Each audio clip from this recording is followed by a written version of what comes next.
Ben, if I may, I want to take you back to 1997. Circuit City, Champaign, Prospect Avenue. No longer there. Don't look for it. You won't find it. First question I guess I have for you before I get in this anecdote, which I briefly told in the first episode. Were you a Circuit City or a Best Buy person? Great question. It's funny because I distinctly could walk you through that exact Circuit City like it was my job. Like back far left corner was like the hefty audio room, one that like had like all the real pro like speaker setups and Klipsch. clips and all that fun stuff. Yeah, the stuff that was way too pricey.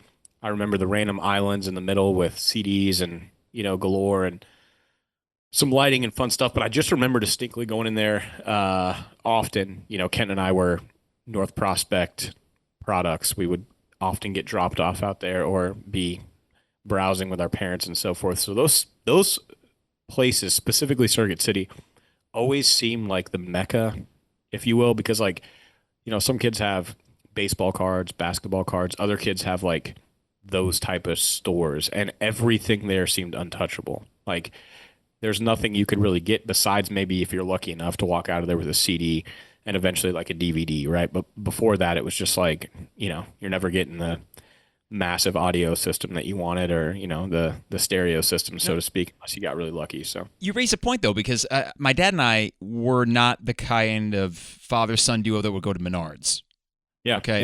yeah. To give you another example, there was one night where we had Boy Scouts trial kind of run at, yes, cheers, by the way, a trial kind of run at Thomas Paine Elementary, and my dad and I went, and by the time we got to the bag races, we were so fish out of water that it was clear, no, I was not going to be a Boy Scout. My dad had never been himself. What do? We go to Circuit City. We go to Best Buy. We get not even CD. Okay, so this is probably not 1997. It might be a year or two earlier because we didn't even have a CD player until Elton John released The Candle in the Wind for Princess Diana. I remember that was one of the first CDs we bought. Cassette. First off, do you have anywhere around an old cassette collection? Did you or your dad ever get into that? Oh yeah, for sure. First of which was Crisscross, totally crossed out. Wow. But definitely still have some cassettes. I was kind of like, I went right in order. Real quick to answer your question all the way back. I was definitely initially a Circuit City guy because of that specific Circuit City, but right across the street was Best Buy, and obviously, unfortunately, Circuit City didn't make it in the long run, and you can still walk into a physical Best Buy these days.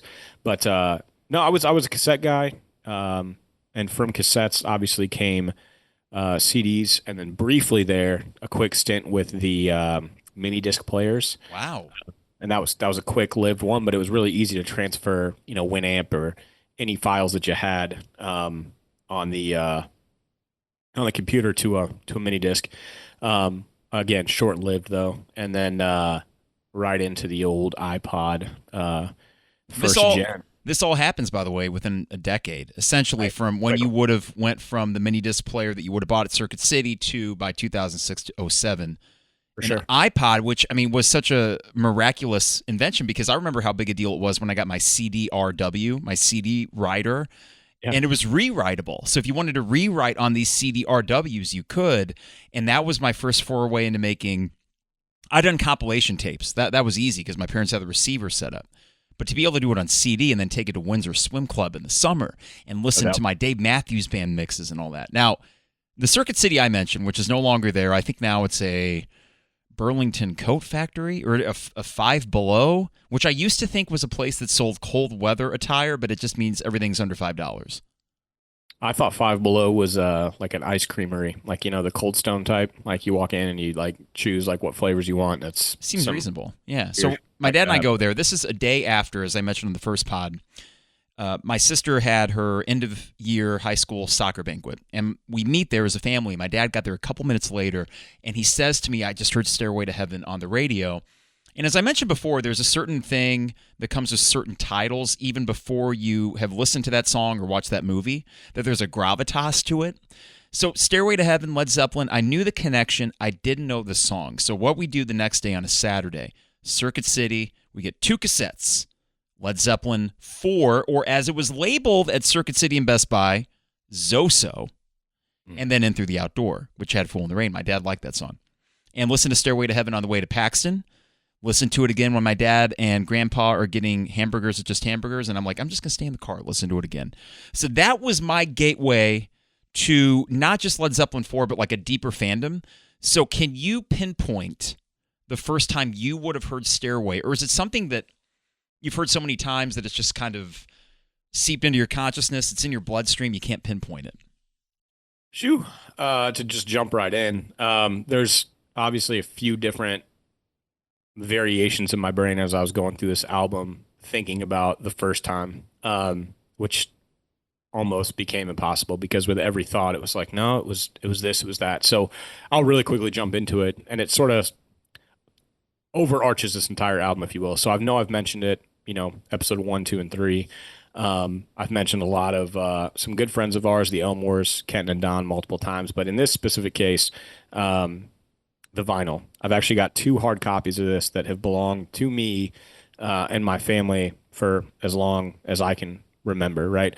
As I was going through this journey, I obviously, right, Mike, when you and I, aka Schmiggy, decided to do this, I ran to my record collection. I was like, what Zeppelin vinyls do I actually own? Can I guess which ones?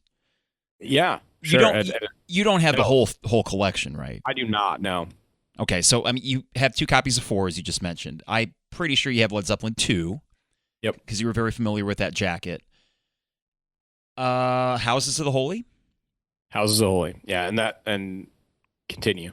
Is that it, or there's how many more?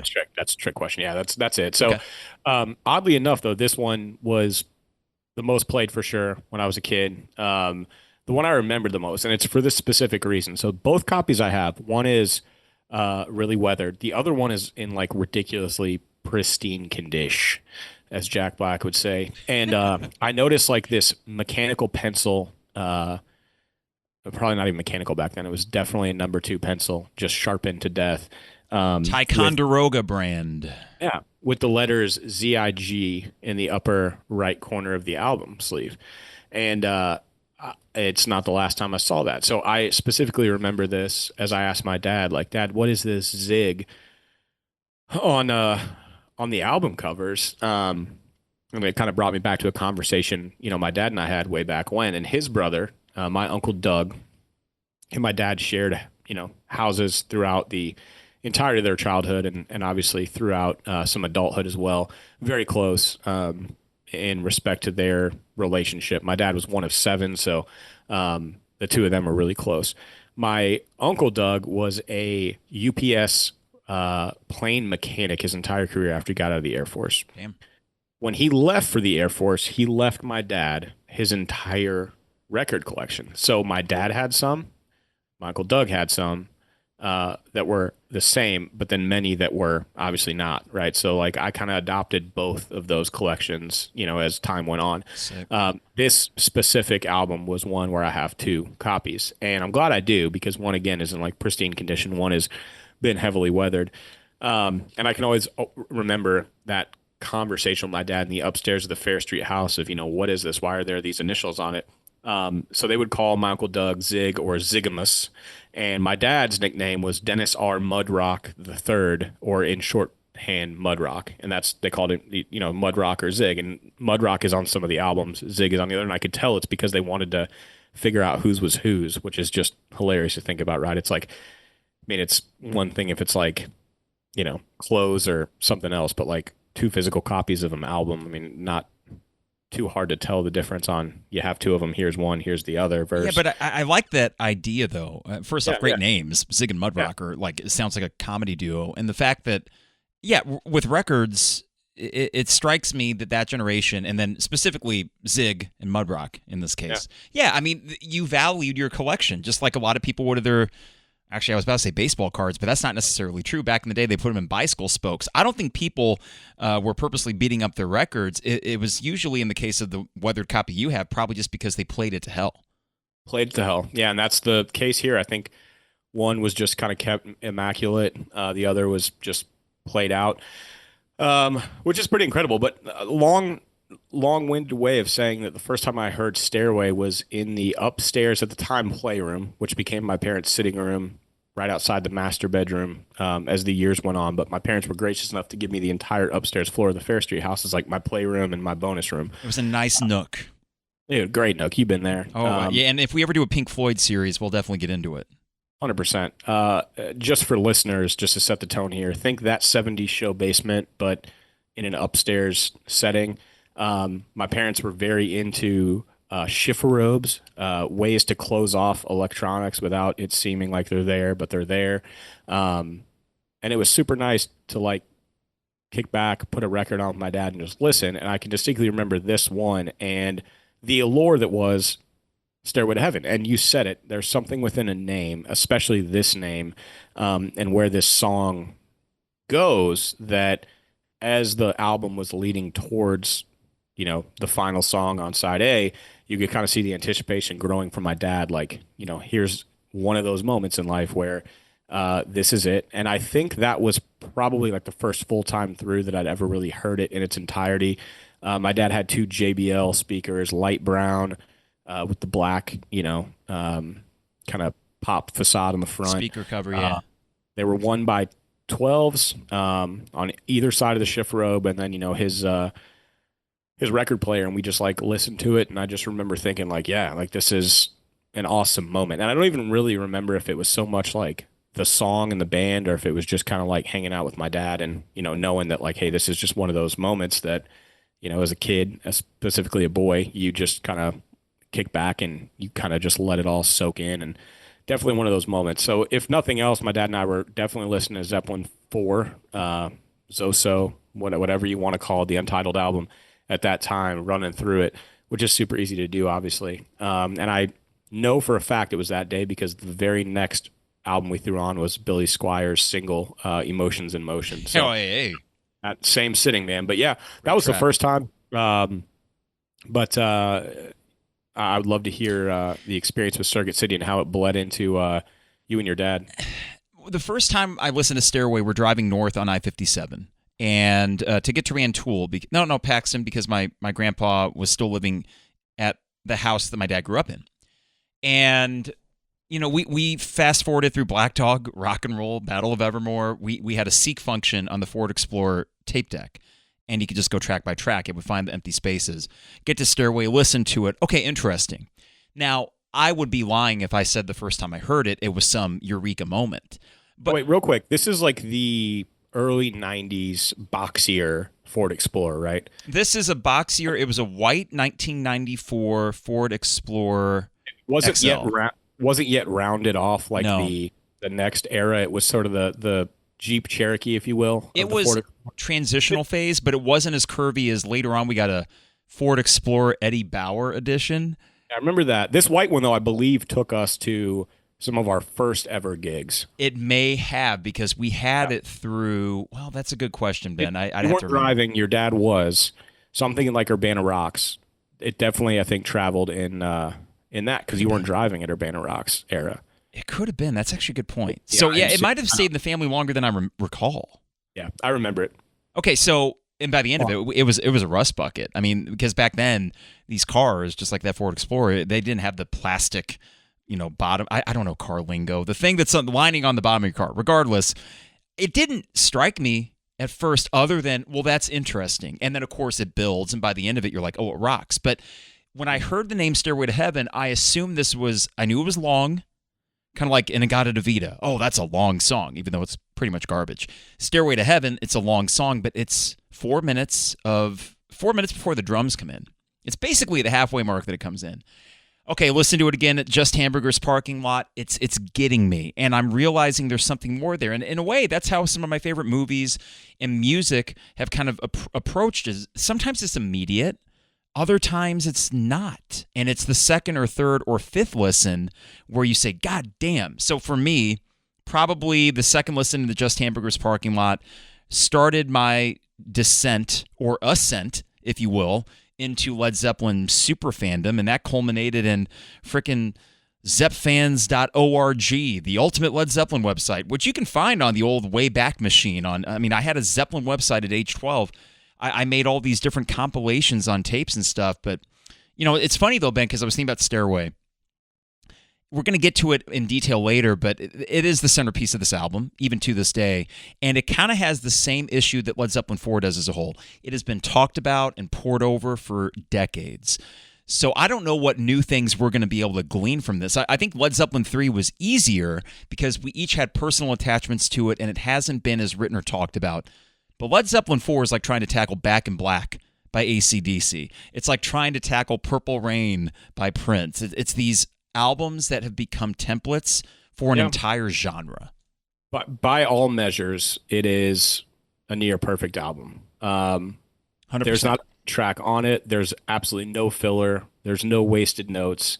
Again, we'll get into it. I'm glad that we started with Stairway, just kind of mentioning it. But I've got a slew of notes leading into and post Stairway that I definitely want to hit on as we go track by track.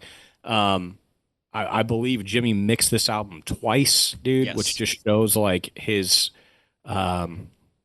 perfectionism, if you will, and how he wanted to attack this. The untitledness, I think we'll touch on as well. That just bodes to the whole lore of what this album ended up becoming. It's almost as if they could see into the future and without knowing at the time, with all the pressure and things like that they had on them for this album after, a year of no album and no touring. Also, it's just a crazy thing to think that after the first 3 albums, how, bing, bang, boop they were, and, 2 albums within a calendar year and all the touring and everything that came along with it, that this near perfect album came with a hiatus of sorts. And again, by all measures, I think we'll lead, track by track, and most of the explanation will speak for itself. But this was a fun one. It resonated with me for obvious reasons. I think that I started here. I think this was my Zeppelin journey, if I'm not mistaken. And it was really, really easy for me to go through the exercises that we go through. So yeah, something struck me listening to this too. You said it's basically a perfect album. I agree, and I can't say after all these years if it's my favorite Led Zeppelin album. 3 would have a strong claim to that, but I would still unequivocally say it's their best. And that's the tricky thing here, is when you hear something a million times, how can I go into it with fresh ears? And in the last week I was able to do that. And this leads me to one final point before we hit the background and the tracks and work our way through this. This idea of an intentional masterpiece. Coming off the heels of Led Zeppelin III, Jimmy Page, I think, wanted to make a statement. They loved Led Zeppelin III, but they were a little bit taken aback by some of the negative criticism where they thought, man, this should have appeased the critics, and they're still on our ass about it. So he seemed to think to himself, you know what, I'm not going to fuck around. I think as a producer and band leader, he said, this is going to be an album that will be undeniable. So when I say intentional masterpiece, I put Led Zeppelin IV, because even the structure of each side, very similar. There's a template to it. You end with mammoth songs like Stairway and Levee Breaks. You open with great riff rockers, Black Dog and Misty Mountain Hop, and you have an acoustic number on each side. This was a planned masterpiece in much the way that Born to Run by Bruce Springsteen was. Bruce had to nail that. Jimmy felt that he had to nail this. Prince felt that he had to nail Purple Rain because 1999 was a hit, but Purple Rain was like damn near Michael Jackson Thriller territory. So I look back at one other one I want to throw out to you, Ben. The Beatles' Abbey Road. I know that was also their send-off, but I think after the sprawling craziness of the White Album and then the aborted Let It Be sessions, Abbey Road is another, we're going to make a fucking masterpiece because we can. We aren't going to put any bullshit on this album. The closest thing was Maxwell's Silverhammer, but I kind of like that song. It was an intentional masterpiece by a band that was capable of doing it, and it was fun to listen to this album under that idea because, when I've listened to it hundreds of times, I had to take a different kind of approach and say, okay, what exactly was Jimmy and the band going for here? And you see, there was almost a calculated nature to it, but at the same time, they were so good at what they did, it doesn't look, feel, or sound calculated. It sounds like a band just peaking. For sure. We talk about the car test often, right? Throw an album on or a tune on in your car, let it bang, and see how it resonates. To me, there's also the other half, which is what stands the test of time. What movies stand the test of time that are just generational? I could show my kids and they're like, I love Home Alone. Home Alone will never get old. It won't, dude. Despite there being no cell phones, or anything else. My kids don't ask those questions. They just watch it and they love it. Slapstick as all get out, man, but it just resonates. The score to the visuals and just the way that it encapsulates both adults and kids is perfect. Just for listeners' sake, we always play or try to play a game towards the end of our podcast called the Billboard Game, where we run through like the Billboard top 10 of the time. This episode, I want to do the album that kept Led Zeppelin IV from hitting number one. And I say that because this powerhouse album that over time sold 30 million copies in the US alone, worldwide sales of over 50 million. It's one of the top 5 best-selling albums ever. Still didn't hit number one, Mike. And just food for thought here, AC/DC Back in Black. Another, what I would consider perfect album. A huge album that peaked at number 4. So, like, to me, to get back to my point, standing the test of time means more than initial reaction. So, not that this one didn't have a big one, but boy, did it really stand the test of time. And I think it's continued to. If I were to give this to my wife or anybody that was like, before I jump into your all's pod, let me like do a little Zeppelin journey. I'd say if you don't want to hop around and you don't want to do the greatest hits or this is Led Zeppelin, listen to 4 first. You're not going to be disappointed. It's not going to steer you in a sour direction. It's got everything that you would want and more, top to bottom. And then that's my opinion. So yeah, it encapsulates everything that's right about the band. I have one more addition to the intentional masterpiece thing, and that would be Pink Floyd, Dark Side of the Moon. Another album that may not have ever reached number one, but it was such a perennial seller. And I think the similarity between that, Back in Black, Led Zeppelin IV, it's a greatest hits album, but Eagles' greatest hits 71, 75. Certain songs that no matter the format, 8-track, cassette, CD, CDs in the long box back in the 80s when they first came out, people kept buying whatever format was the next format because when you start a record collection, there's certain things you need. Led Zeppelin IV, if you're a rock fan, you got to have it. You just do. And the cool thing as a Zeppelin fan is I feel like it's a nice place to be in where the most bought album from my favorite band is also, I think, their best and most representative. You don't always get that. A lot of times you'll get fans saying, man, if you're a real Zeppelin fan, go with Presence. I mean, I like Presence, but no, I would not introduce Joe Schmo to Presence. I'd say, here's this untitled kick-ass album, spin it. And if you don't like it, then you might just not like Zeppelin, and that's okay. Yep. So much, man. The cover art, or lack thereof, the story behind that. This is like just a peanut butter and jelly sandwich that you've never tasted before. It's just like, it's comfort, but at the same time, it's just got so many layers to it where, especially coming off 1, 2, and 3, you're thinking, at what point are they going to take a left or right direction I'm not anticipating? And you could consider Stairway or the Battle of Evermore or something that left turn, but it's not at the same time. And I hope that listeners and you get what I mean when I say that. It's like, I didn't know what to expect next. This is a little bit more palatable and it flows. It hits you in the spot. It's got surprises, but surprises that are cohesive in nature. And by the time you make it to the end, I wouldn't really find myself track jumping. I'm just starting over and listening to it again all the way through. Yeah, it is one of those that there's a cohesion to it. So you do go tracks 1 through 8, and we're going to have to award one of these the Dustiest Crumpet.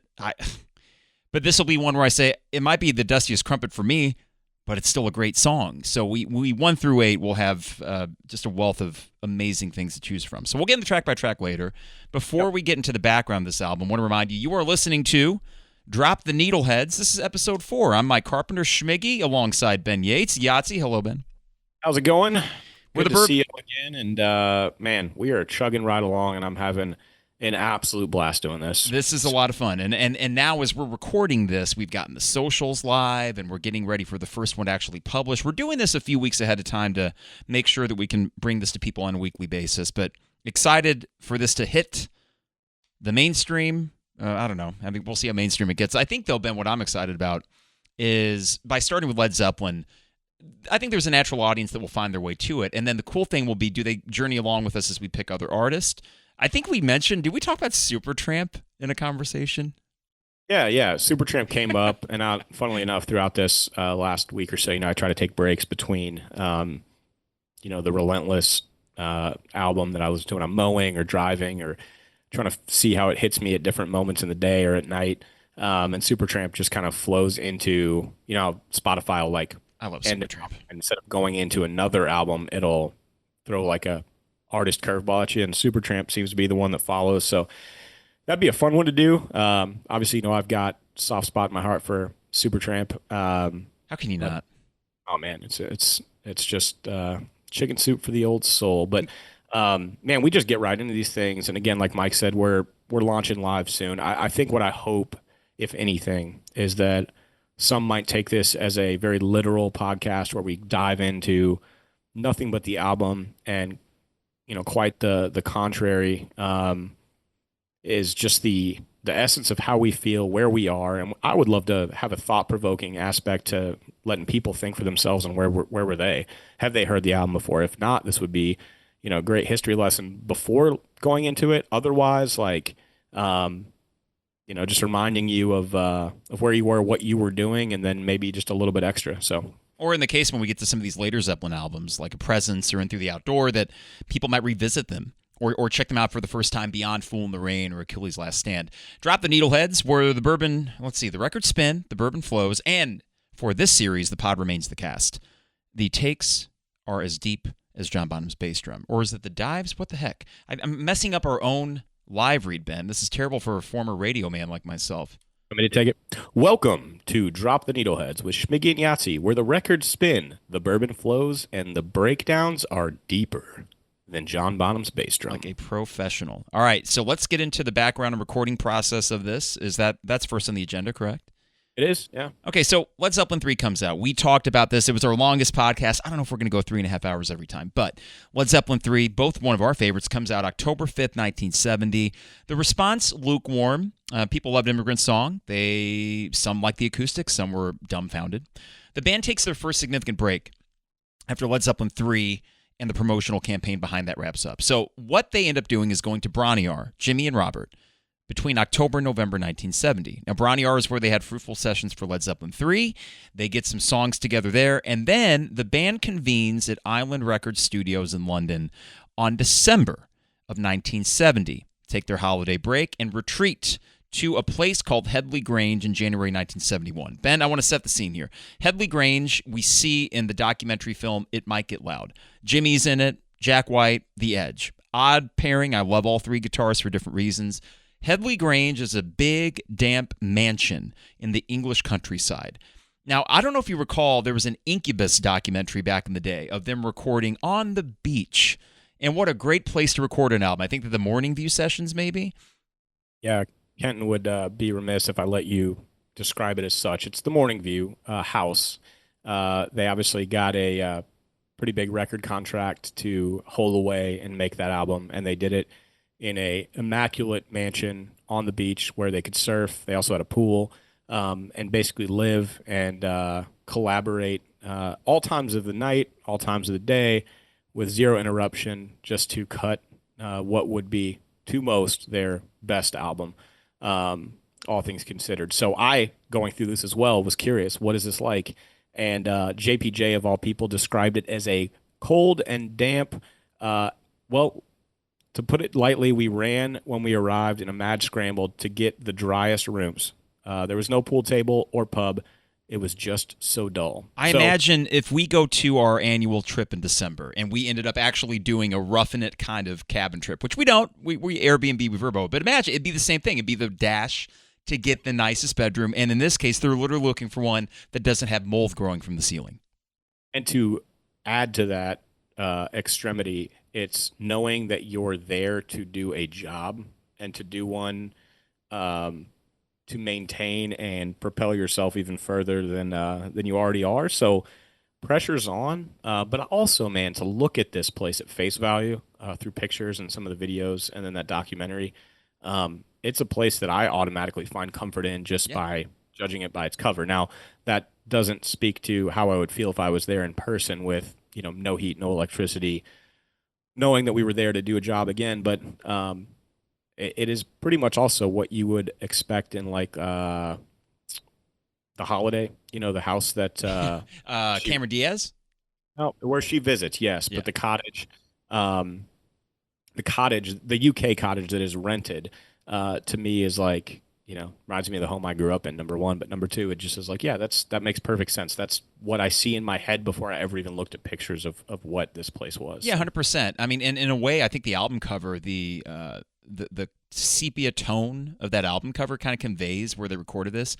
Robert Plant said, we were living in this falling down mansion in the country. It was incredible. So he loved it. Jimmy Page said, we needed the sort of facilities where we could have a cup of tea and wander around the garden and go in and do what we had to do. So, yes, I love that John Paul Jones, the sardonic wit that he has, he was like, oh, it was absolutely terrible. I can't do a British accent, but John Paul Jones, a very kind of proper British lad. But you know what? In a way, unlike I brought up the Morning View house from Incubus, that would be a place where it would be difficult not to want to just hang out and party and be on the beach. And then, do we have to go in? It's 75 and sunny and there's babes and like, no, Headley Grange, they had no choice. They had to record. They did. Can I ask a question from your perspective too, Mike? Do you think that this was a bit of a trend-setting moment? Because what we know as follows by some of the good biopics out there and some of the not so good biopics. Queen did something very similar later in their career where they held up in a offish mansion in the countryside. I think there's something to being a rock star, touring rock star back then where, think about it, man. I mean, unless a football player took their helmet off, you didn't know who some of your favorite football players were. You didn't know what they looked like. You knew the name on the back of their jersey and what they were for you in your city.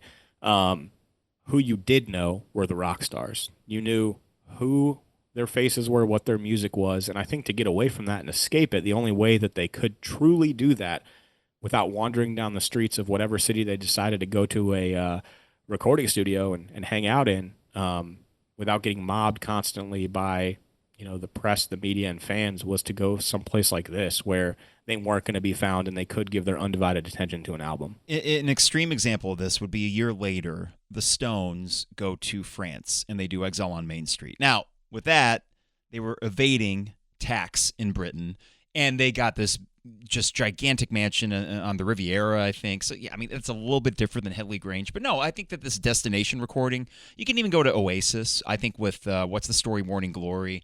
They hold up in a really nice studio, but it was kind of out in the countryside, and they'd have to bike to the pub. So they would go to the pub. I mean, Led Zeppelin were no strangers to that. We'll get into when the Levee Breaks, how they were trying to keep John Bonham away from the pub, and that's kind of how they came up with the drum sound by chance. But what they did was they brought in, yet again, like the third album, the Rolling Stones mobile studio. So they set up this outside. They wire it in through the front door, into the lobby, the foyer, and the band can just record spontaneously. It's rigged for them to just start recording at any given moment. So pause for me because I hope that you can answer this for me and our listeners. How did that come to fruition? How did they get connected with accessing and getting the Rolling Stones mobile studio and making that happen? Small world. I think maybe the Andy Johns connection. I'd have to go back to Led Zeppelin III. This wasn't the only time their paths crossed. In fact, in 1976, Zeppelin is recording Presence in, I want to say, Stockholm. And it's at Musicland Studios, which is this really shimmery, nice facility in the basement of a hotel. And the Stones were going to come the following week and record Black and Blue, which is, other than Hey Negrita, which is a really cool jam, a very forgettable album. But Zeppelin wasn't done. So Jimmy just asked Mick, he's like, hey, do you mind if we take one more week? And Mick's like, sure. And then that was that. So I think the bands were friendly. And whether or not it was directly from Jimmy to Mick or from Andy Johns and a connection there because Andy had worked with the Stones, I think it was kind of fraternal, man. I think those British bands, kind of like how they make fun of in Spinal Tap, like they were the new originals and then we were the regulars. I mean, they all kind of grew up in the 60s together, and if they had to share something, they would, including women. For God, we know that. Two things come to mind there. One is kind of like an Airbnb that we would know of today, where if you don't use it, you're just losing it. Like you either are recording with it or it's just sitting. So if somebody has an interest or the ability to do so, like, why not?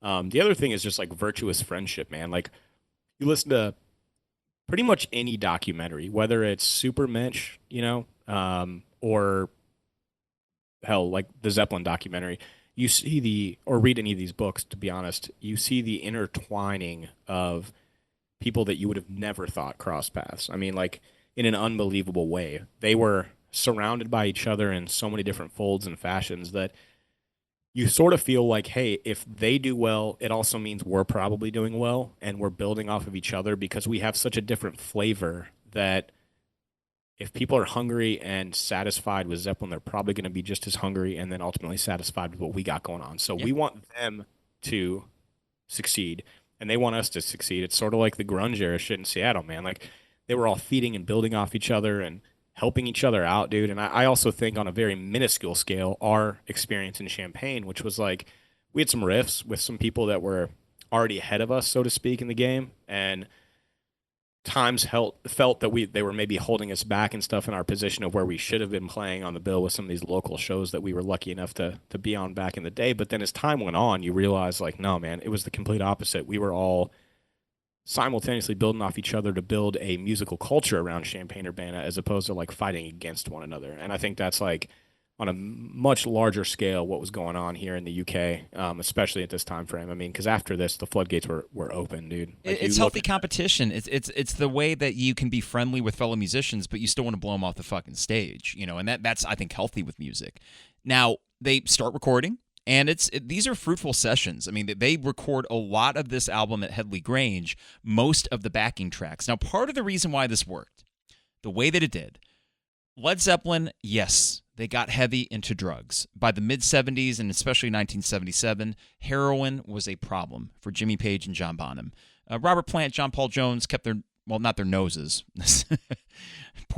None of them kept their noses clean as the 70s went on. Richard Cole, their tour manager, says there weren't any serious drugs around the band at that point. Just dope, a bit of coke. Mostly we had an account at a shop in the village, and we go down there and collect large quantities of cider. That sounds quaint. They were playing at being country squires. They found an old shotgun and used to shoot at squirrels in the woods. That sounds like something you and Matt would do. Not that they ever hit any.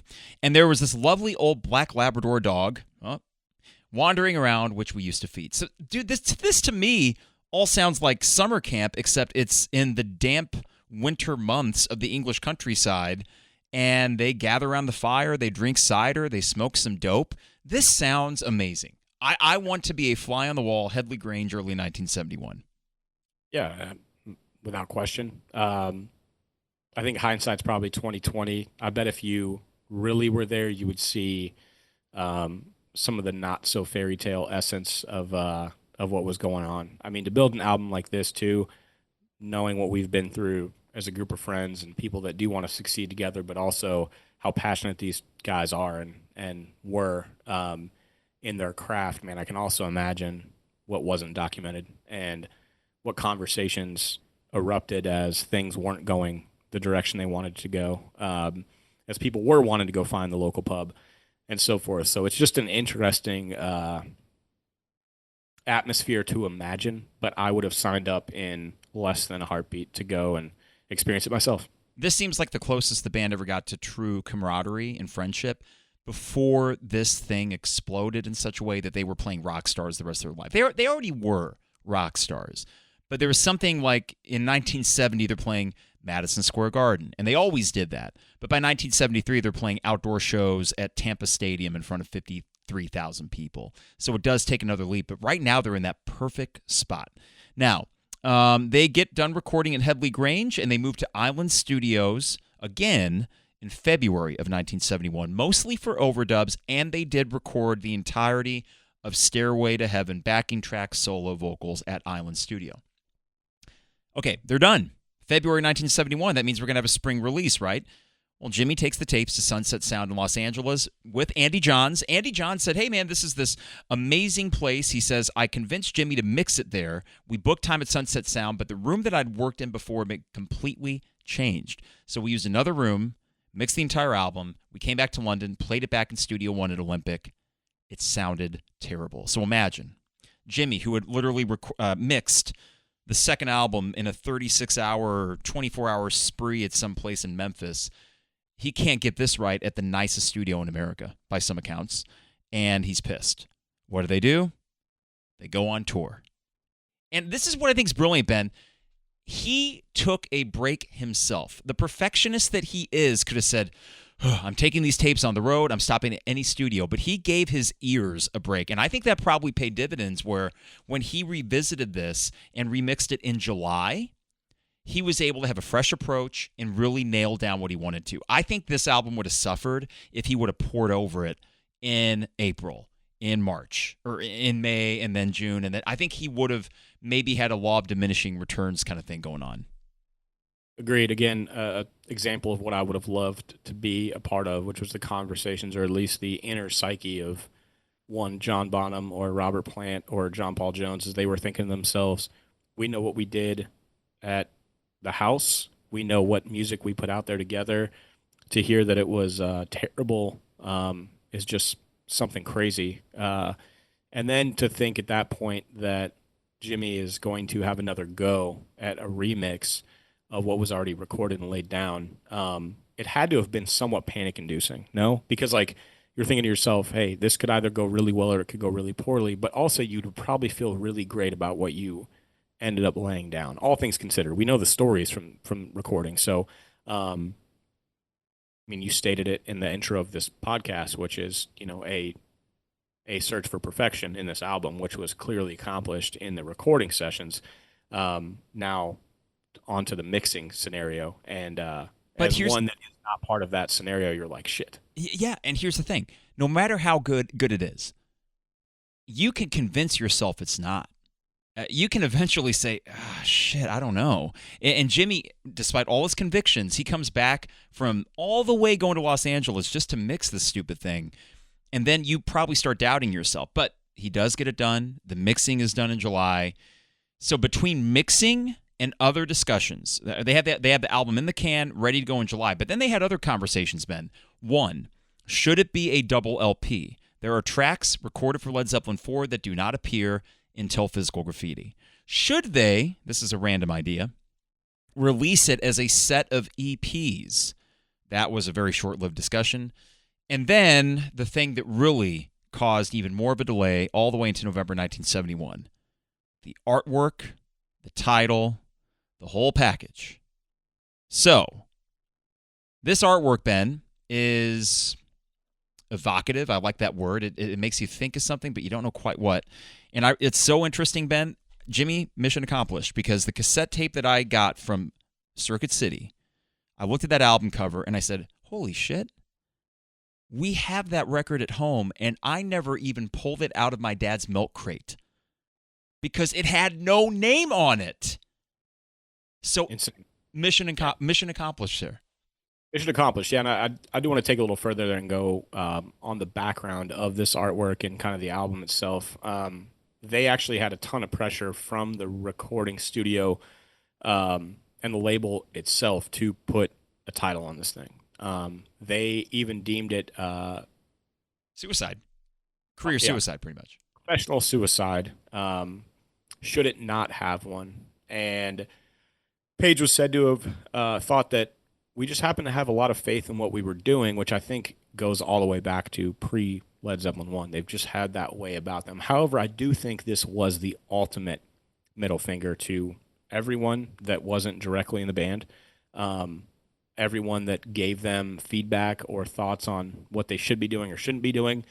It's hard to argue at this point. I think if there's any album in their entire catalog that should go untitled, it's this one.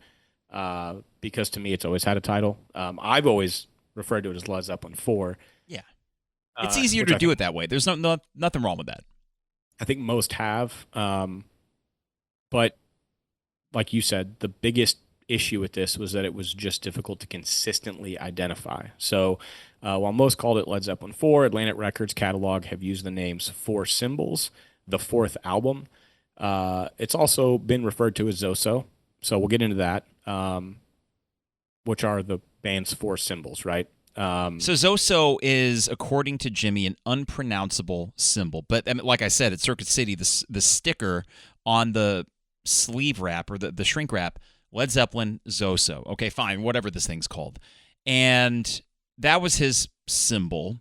He goes to the other band members and he says, all right, for this album, the title, we're each going to pick a symbol. Now, you can identify which one is which, right? So if I said, "Hey, the three interlocking circles," you would tell me. Yeah, John Bonham. Now, do you know why that one was chosen? I just know something about the symbol of the rings. And I had read that it had something to do with a father and a child, which is crazy. I believe that's the story, but and the also the thing is Ballantine Ale, which was popular over in England. Their symbol was that upside down.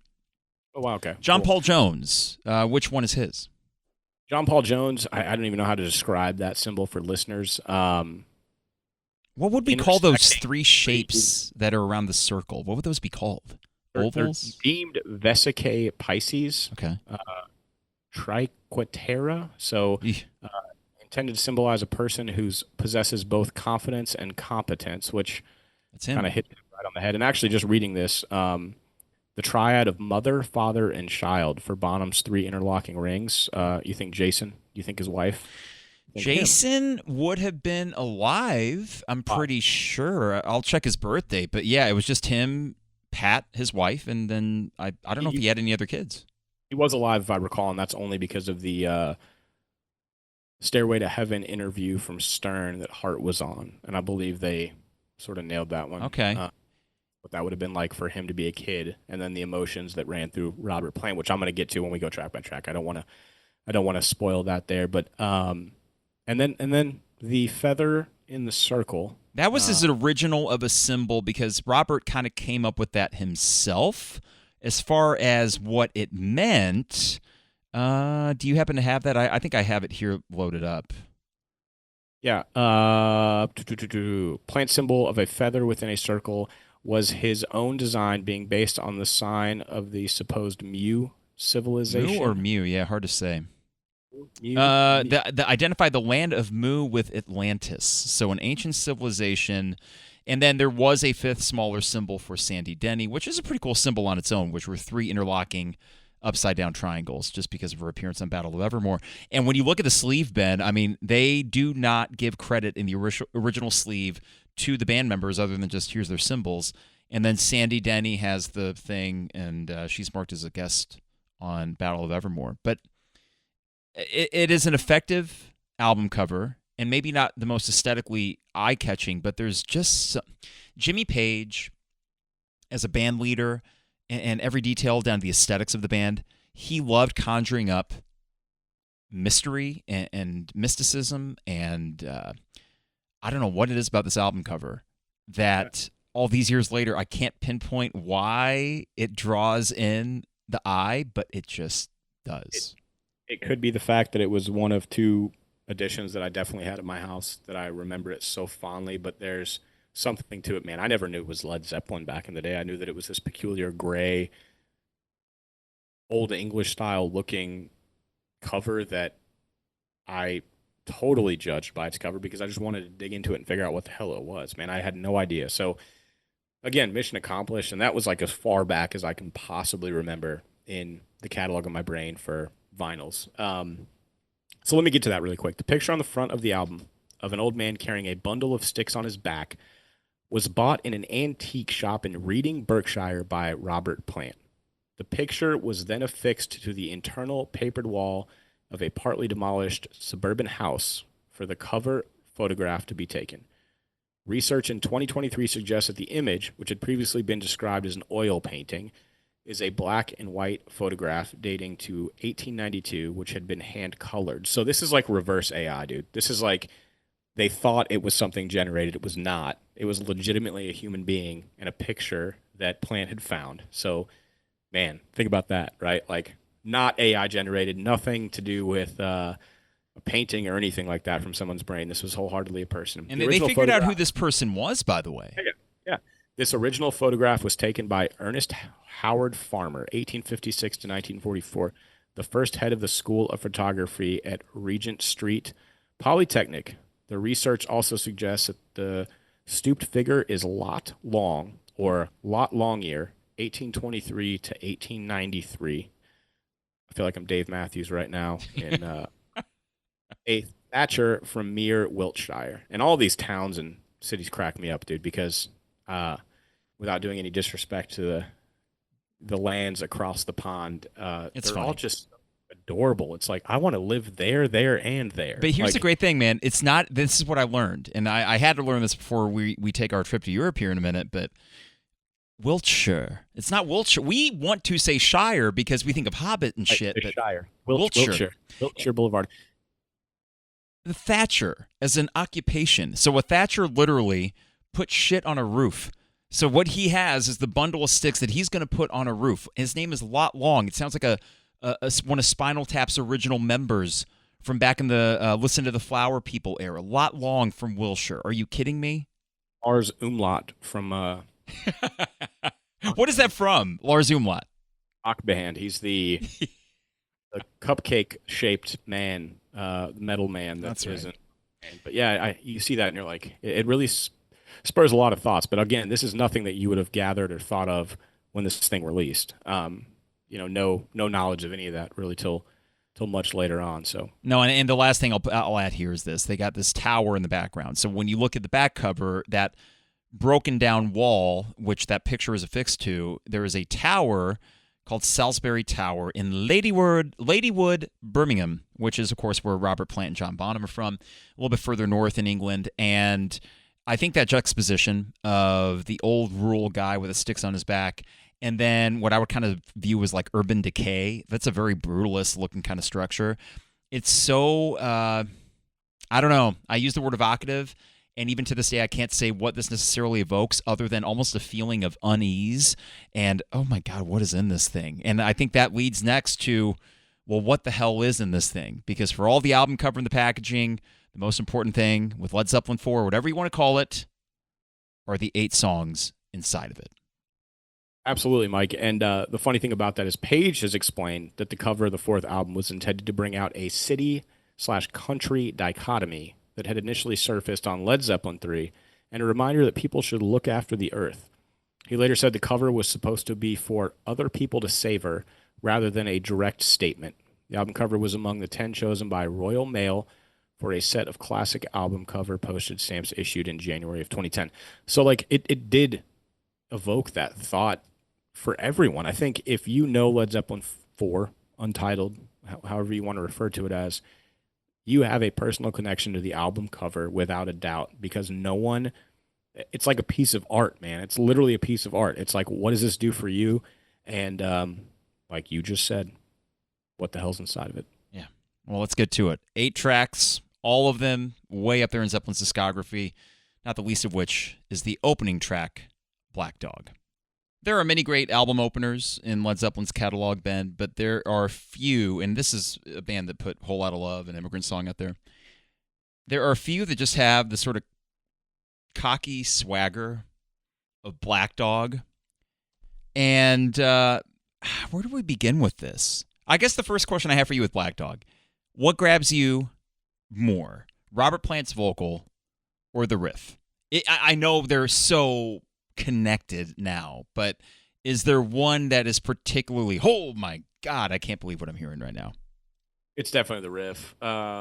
It's always been the riff. The vocals add to it, and obviously the abruptness in which they hit the whole package. But and that riff, dude, like, just beyond anything lyrically or delivery of Robert, it's how the hell did Mr. Page and Mr. Jones come up with that, you know? It is a really cool, unorthodox riff that's a lot of fun to play when you finally figure out how to play the damn thing. That was inspired by Fleetwood Mac, not the Fleetwood Mac that is more commonly known as Stevie Nicks and Christine McVie and Lindsey Buckingham. This is Peter Green, a guitar god way back in the day for Fleetwood Mac, and they were a blues band. Oh Well was covered by Jimmy Page and the Black Crowes on their Live at the Greek album. It's a great song. And the idea that they took from that was the call and response. The vocal, then the riff. The vocal, then the riff. Yet again, we see this as Jimmy Page, Ben, this idea that you start an album with something weird. Led Zeppelin II, it was a cough. Led Zeppelin III, it was a tape hiss. Led Zeppelin IV is this weird kind of guitar strum feedback and little subtle bass before you get the vocal. But man, when you get that vocal, and I asked you about the riff or the vocal because they're both phenomenal, but it would take a band of Zeppelin's quality and a singer of Robert's quality to sell Hey Hey Mama Said the Way You Move, gonna make you sweat, gonna make you groove, and no one can wince or cringe or laugh at that line because his delivery of it is so awesome. He sells it. Yeah. Funnily enough, you ask either one of my children. Collins is going to be 4 in July. Brooks just turned 2 on Kentucky Derby Day. Separately, this is not a cohesive thing. When Collins was super little, she was almost 2. She couldn't talk yet. Mike, you and I went to her first ever Dave Matthews show in Cincinnati, Ohio. She said few words, but if you asked her what sound a puppy makes, she would go, and then same with Brooks now. He's starting to learn some words pretty quickly, astonishingly quick, actually, but you ask him what a puppy does. Instead of going bark or oof, oof, he goes, so like the opening to this album now sort of takes on a whole new meaning from the way that it kind of pitter-patters in. Yeah. I also am curious, man, like, as we go along here, we're going to look for sponsors, but man, if you head on down to 201 North Broadway Avenue or Bennett, Illinois, and you hit Black Dog Smoke and Ale House, I always wonder how they got their name. I've always been curious, is it a play on this song, or just do the owners also own a black Labrador? But it just evokes that thought as well, outside of completely being the track itself and how I first listened to it. Well, let's start with that. The title. Why? And this is like a chicken or egg thing. Is it the title itself, Black Dog, by itself, is a really cool mix of two words that adds, like, separately, they're common words, but together they add this, like, ooh, Black Dog. Or is it because we associate this song with that title? I think it's a naturally cool title. Yeah, so before I ever knew anything about the nameless black Labrador retriever walking around the grounds of Headley Grange, I took it as a play on the grittiness and type of song that it was. Like, it evokes the thought to me of just this energetic, black labs are highly energetic, man. So it's like, it sort of just worked. Like, I saw in my head a black Labrador before I ever even knew that this was a black Labrador. So I think it probably was the energy of the song and just the fact that it was named as such than anything else. I also just think back to all the other bands that I enjoy, Crosby, Stills, and Nash, and some of the the stories about them wandering like the wooded areas around where they would record or grab their acoustic guitar and lay down a track, and then some of the naming credentials for what they would do is just something that was like, hey, this is funny, dude, check this out. Like, no one's ever going to know why this was named Black Dog. We do, and then obviously history proves that people actually do want to know that type of shit. But insane, man. Absolutely insane, because they probably couldn't figure out a good name for this track. Probably not. It was riff heavy and so amazing from a vocal standpoint that I guarantee you it was like, what would work? Black Dog. That's it. There it is. Led Zeppelin, no strangers to naming songs things that are not in the lyric. I've always liked that, and yet I've never quite had the balls to do that too much with my own songs, where I always want to go with something in a verse or especially a chorus. I just like the chutzpah it takes to say, fuck, I call it Black Dog, whatever. Who cares? Absolutely. Irish crickets. That sounds good. Black Dog was originally going to be in 3/16 time. 3 beats with every beat is counted as a 16th note. I don't even know how they would have figured that. And if you listen really closely, Ben, on this track, you can hear Bonham was keeping time, but they would just take down the hi-hat. So occasionally you'll hear one faint hi-hat click as the vocals kick back in. So I think I told you that I listened to this album in proper form on the more pristine title that I have. I've got 2 copies, right? I chose the copy that was in more pristine condition, threw it on and listened to it top to bottom, and I heard that, and then I also listened to it while mowing the lawn with my wireless Beats Studios, and the same thing happened, because I thought it was like a case of an old vinyl or something was kind of going on oddly with the track itself on the press, that I heard it again on a remastered copy of Spotify, and I was like, oh shit, that was intentional, which in hindsight it sounds great because it does something to the mind. as you're maneuvering through this track that you can pick it out. I don't know if it was purposely done or if it was by accident, but you can definitely tell, I think so. I remember playing this. So before you would have joined our high school band, when we were Sagacity, I remember playing this track for Hazar and Matt and Dusty at Hazar's place, saying, guys, this rocks. And these are guys that have been listening to System of a Down, modern production techniques, and heavier, so to speak. But the thing that always struck me about this song and why I think the heaviness really stands out, the guitar tone, as Jimmy called it sounds like analog synthesizers. This is a weird guitar tone that has this kind of sawtooth cutting quality that just kind of tickles the eardrums. I don't know if it rocks quite as hard with the Whole Lotta Love tone, for example, or the Immigrant Song tone, which is not super distorted. This one, super distorted, super compressed, and there's probably like 5 or 6 guitar tracks all kind of lumped in there together, and what you get is this mid-range stew on top of the rhythm section, which is, as always, phenomenal. And I think I want to give props to John Paul Jones. This was his riff. Yeah. So I want to get into that. Now, deep cut real quick.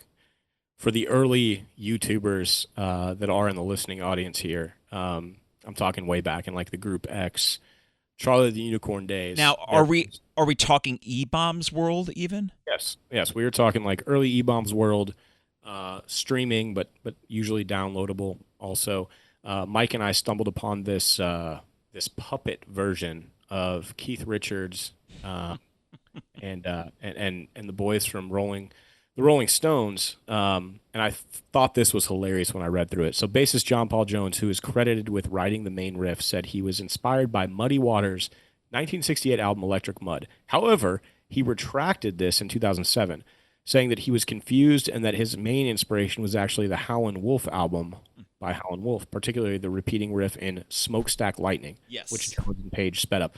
So it's hilarious, man, because in that puppet segment, the Keith Richards puppet, as he's in the tree getting attacked by a monkey, is like, Howlin' Wolf and Muddy Waters. And it's like, what? So then you like read this back and you're like, so hold on. John Paul Jones actually mistaked what his inspiration was for this song by Muddy Waters or Howlin' Wolf. It's like, how much were they actually all spending time together back then? Because this is just too peculiar. No, you're right. I never made that connection, but it's kind of weird that, and it tracks because I think that if you're a British rocker back in the day and you were going to your record shops and you were getting all these blues records from America, and what's amazing to me, you and I idolize these British bands, but these British bands idolized American bluesmen, right? So it started here and then it bounced over there and they perfected it and then it bounced back to us. And we're like, God, why can't American bands be as cool as British bands?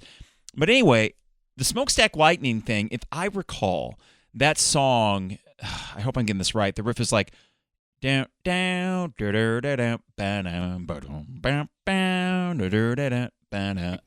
Yep, you got it. Yeah. So, and I have listened to that original. Wait, Howlin' Wolf. That's Howlin' Wolf. I have listened to that original thing because there's a really good Howlin' Wolf compilation on Apple Music and anywhere. But no, that's interesting that he said that was inspired by it, because the thing about Black Dog is the structure. Yes, is Oh Well. Also, like Oh Well by Fleetwood Mac, it is a riff in E. I think the thing that really sets this apart, though, Ben, is what struck me listening to it 3 or 4 times last week.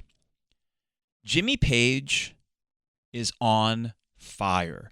His solo, which, by the way, is after such a tasty John Bonham drum fill. That's a great secondary riff. Okay. And then Jimmy's solo during the fade out, it's about 45 seconds, is just relentless. Yeah. I think the craziest thing about it, too, to me, is just the way that it was all put together. And then you think to, John Paul Jones's original few gigs, as a church bass player and also a studio bass player for film, and other folks' releases, was that he had to be kind of nimble on his feet to hear something, and a lot of times put back on the spot as a rhythm section format to say, we kind of want you to put your own spin on it. So he was no stranger to saying, I'm going to take something and architect it to be something completely different and put my spin on it, and it was what he was unanimous for before even joining Led Zeppelin. So to add that this many years later during this album to me is just another testament to these guys, man. Like to sit back and then be able to add this kind of flavor. He could have been just long for the ride at this point. He could have been a bass player for hire that was riding the wave that was Led Zeppelin and, not added and not taken away from much of anything. Yet here he is, just powerhouse addition to the opening of this freaking album. And it's like, okay, guys, here we are. We're rolling with this one. Awesome. Black Dog was a staple of Led Zeppelin's sets all the rest of their career. It was on The Song Remains the Same. It was on How the West Was Won. It was in their Celebration Day reunion set in 2007. It is synonymous with Led Zeppelin as much as almost any of their riff rockers, Heartbreaker, A Whole Lot of Love, Immigrant Song, Black Dog. It is just basically an eternal riff, which leads to track number 2, Rock and Roll. Now, Rock and Roll is exactly what the title would suggest. It is just kind of a romp. It is something that started when the band was trying to record 4 Sticks, and it was not going well. That song we'll get to, but it was apparently a bitch to record and a bitch to mix. So John Bonham, just out of kind of frustration and just trying to take the edge off, exhale a little bit, starts playing the drum intro to Little Richard's, let me make sure I get this track right here, Little Richard's Keep a Knockin'. And then Jimmy just starts with a pretty simple riff in A, and they play a 12-bar A to D to A to E. Easy enough. John Paul Jones is playing that. And then Robert just starts singing some, been a long time, whatever. This thing apparently, according to Jimmy, went like this. We had the tape running, and I started doing that part of the riff. It ground to a halt after 12 bars, but we knew we had something. Robert came in with the lyrics, and within 15 minutes, the song was virtually complete. Rock and Roll is a lot of fun, and it's joy. And I don't know if this was recorded at Headley Grange, Ben. I'm pretty sure it was. But it is probably the best throwaway song on any classic album. And when I say throwaway, it's because it's just how quickly it came together. Dude, I'm so glad that you said that, and I do not want to take away from this song. I will preface, not any spoilers, but this is not my Dustiest Crumpet. However, I had some trouble with this one only because, as you know, and now 4 episodes in, I would assume that our listeners know, I associate certain songs with where I first heard them. Sure. Let's just go with Like a Rock by Bob Seger, and how many times as kids we heard that over and over and over again. I'm going to paint a time frame for you. Early 2001. Was it the Wider is Better campaign by Cadillac? When every single commercial started with, "It's been a long time since I rock and roll." And man, I knew this song. I knew it really well. I had no idea that it originated from one of the greatest albums of all time, only because it was part of the Cadillac advertising commercial. And I believe it was the first Led Zeppelin song to become licensed for commercial use. That's correct. When they approached him for television advertising. So it's hard, man, because, man, if I took this song at face value early on without knowing anything about that commercial, it would definitely resonate with me in such a different format, but it's so hard to get past that. It just is. No, that's fair. Monday Night Football, your parents say you could stay awake until halftime, and then this commercial would come on, and it was usually right after, like, the last play of the first half, and it was like, fucking bummer, dude, and that's where I always go back to. No, I think that's fair, and I remember it was kind of controversial when they did because they were so protective of their music, and I always appreciate that about Zeppelin. A little less so as time has went on, but then they were always choosy with it. Immigrant Song for School of Rock. Nothing wrong with that. Rock and Roll, I think they felt like because it was throwaway enough, where they weren't necessarily selling the soul of the band to give it to Cadillac for a few bucks. Now, this was a staple of basically every single Zeppelin show from its release onward, including all the reunion gigs. Rock and Roll was always played there. Do you know, Ben, who plays piano on this track? Wow, I don't. Okay. Ian Stewart. Does that name ring a bell?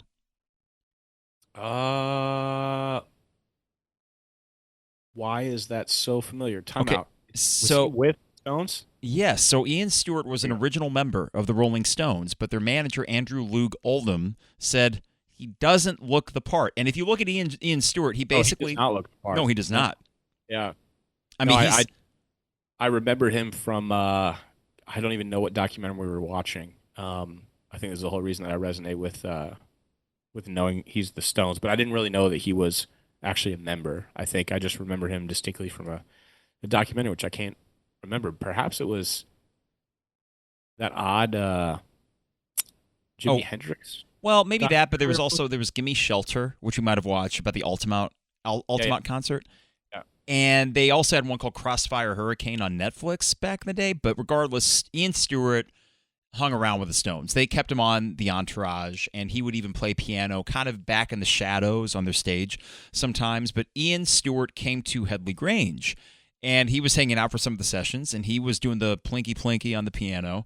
And it adds something because it doesn't really come in, I think, until the third verse when Robert goes, "It's been a long time since I walked in the moonlight." Robert goes way up, and that last verse really kicks into high gear.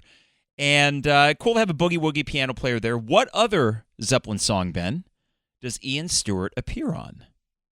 Oh boy, that is a on the spot. Recorded during these sessions, but not released until Physical Graffiti. One of my favorite goofy Zeppelin songs. I'm gonna go with Starts like Boogie with Stu. Boogie with Stu. He's Stu. Oh, wow, no way. Yeah. That's Stu? That's Stu. You know, I have a few Stews. Hey, Nate. Sergeant Schmidt. We're talking Stews here, brother. That's crazy, dude. Just for the listener, Stu is kind of a thing where, because I'm a teacher, every student submission begins with Stu. So if I ever share, don't worry, it's always anonymous because I would get in trouble if not, but it's just Stu, and then I black out the name if I ever have something funny to share with you guys. So basically anything I share comes from a kid named Stu. Boogie with Stu is Ian Stewart, and he is kind of a rock legend in his own right as far as the forgotten rock and rollers, but it was cool to have him on this track. And on top of that, you could say each band member, they're having a lot of fun. This is John Bonham's track. He has the intro. He has the fill that kind of takes things home. Yeah. And I note, yeah, go ahead. Sorry.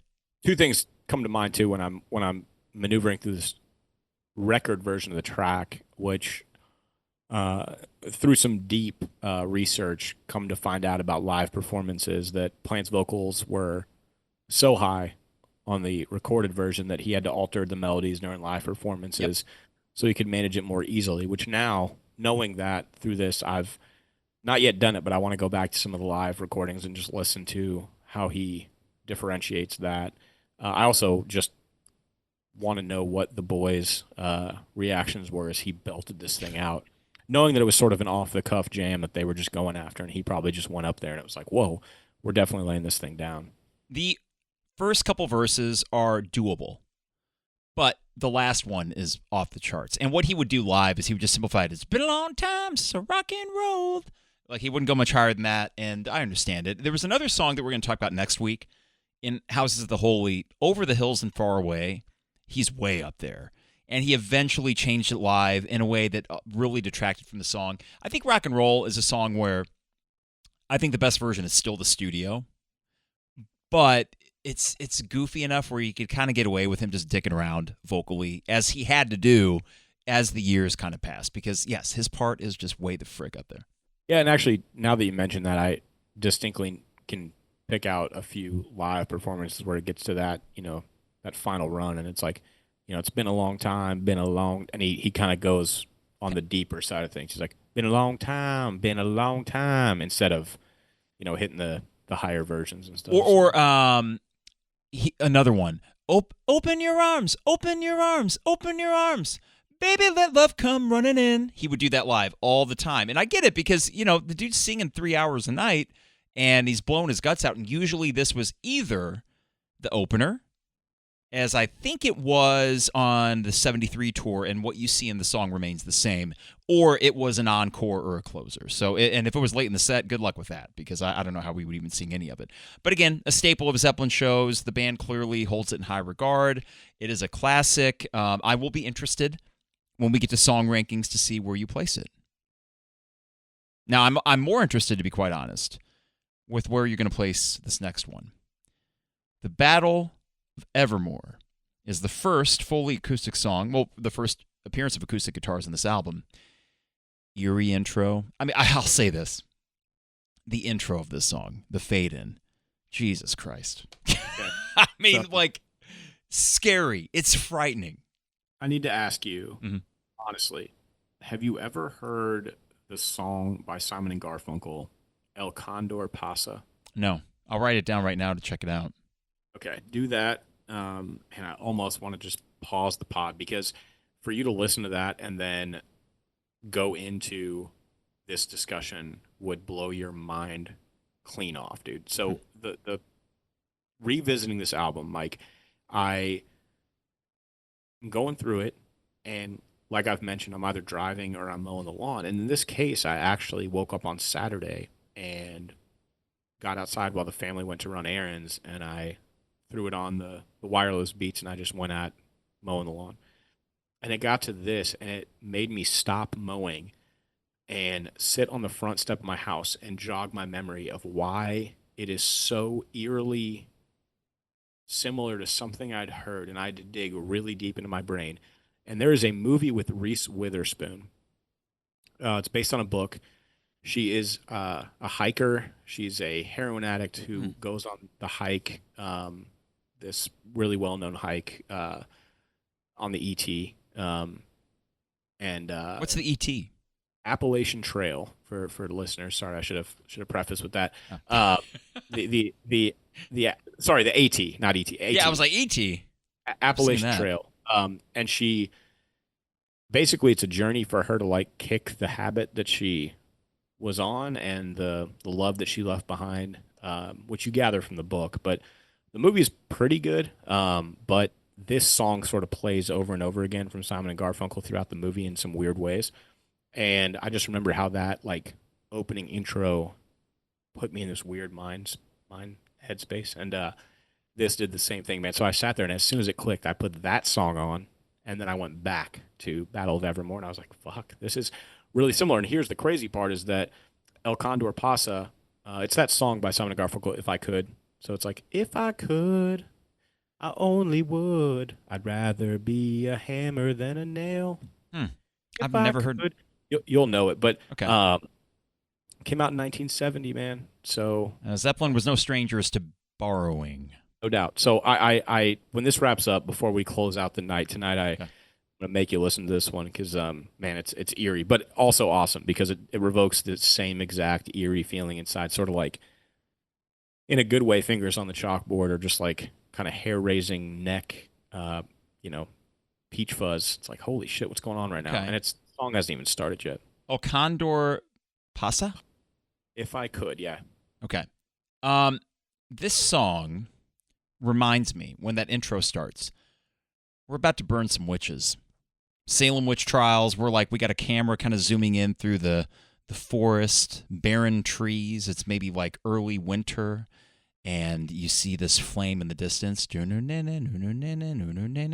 then the coolest part of the intro is, I'm pretty sure this is...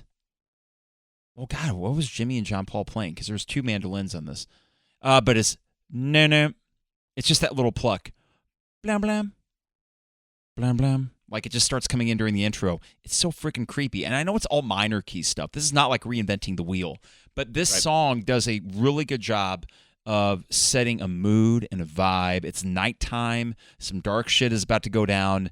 And then they bring in, for the first time, and I think the only time, a guest vocalist on a Zeppelin album, Sandy Denny from Fairport Convention. They were a favorite band of Jimmy and Robert, and they were very acoustic-based. She's great. Has, as I read in one of the reviews about this, kind of a Grace Slick kind of quality to her voice. And she even talked about how she had to keep up with Robert during this take, and by the end of it, she was spent. And she's not even going that high, but you can tell that she's very, very much invested in this performance. And Robert himself, who wrote all the lyrics, he said it's not a song. He called it a playlet because of the call and response, kind of telling the story. Well, he'd never, ever picked up a mandolin before. You know that, right? Which one? Jimmy Page? No. Robert Plant. Well, did Robert Plant play any mandolin on this? So the song was written by Jimmy Page and Robert Plant at Headley Grange. While Page was experimenting on... Oh, sorry. Jimmy Page was did. Yeah, that's right. Yeah. Page explained that 1977 that he was made up on the spot with Robert and myself. I just picked up John Paul's mandolin, which he'd never played a mandolin before, and wrote up the chords and the whole thing in one sitting. And it's like Ohio from Crosby, Stills, and Nash. It's like you did it in an hour. Like, how on earth is any of that even physically possible? Especially listen to this song, because in terms of the track listing as we go through this, I don't think it's, I mean, aside from Stairway, I would go out on a limb and say this is the most complex song on the entire album, especially bringing in somebody that wasn't in the band to guest star on it with their vocals. Like, there's so many folds to it that it's like, okay. And it just seems like it was sort of just done. Strange. Jimmy and John Paul played mandolin on this song. And I think Jimmy had an acoustic going as well. But yes, they both have mandolin because it specifically says Jimmy Mandolin on Battle of Evermore. John Paul has a credit to that as well.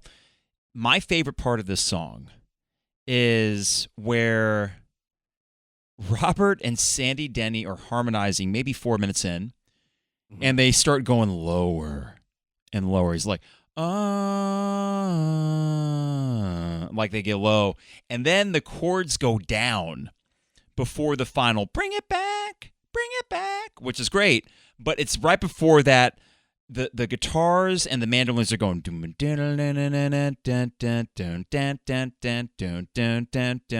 back. And then when Robert comes back in, Ben, I'm talking myself into a song that I often skipped. Really? Wow. Yeah. It's really good.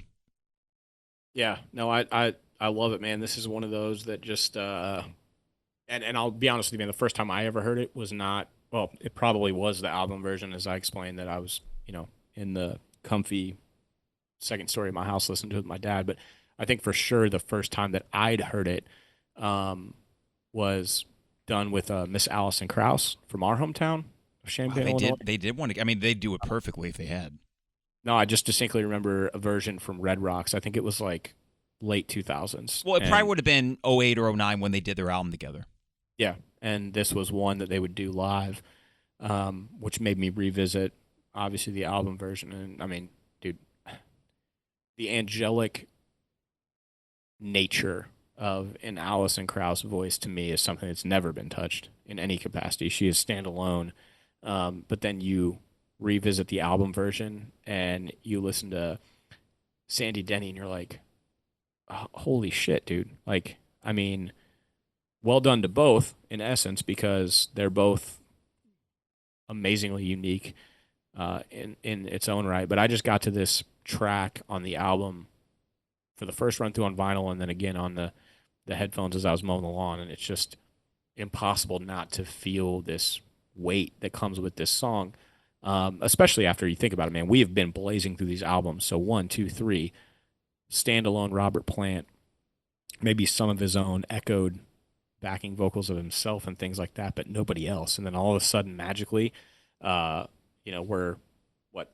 3 tracks into this, and who's this? What's going on here? That's just out of nowhere. It's like, oh shit, they've got somebody on this with them. So it's a cool wrinkle. Oddly enough, John Paul Jones would do some of the harmonizing when they played this live in '75, and he was okay. He can carry a tune. And the funny thing is, it's not as if Sandy Denny's part is difficult, but I think what it is her tone and her natural voice really brings it alive. So yeah, great performance, really cool song, dark, eerie, frightening. I like that. Is it time? It's time. Okay.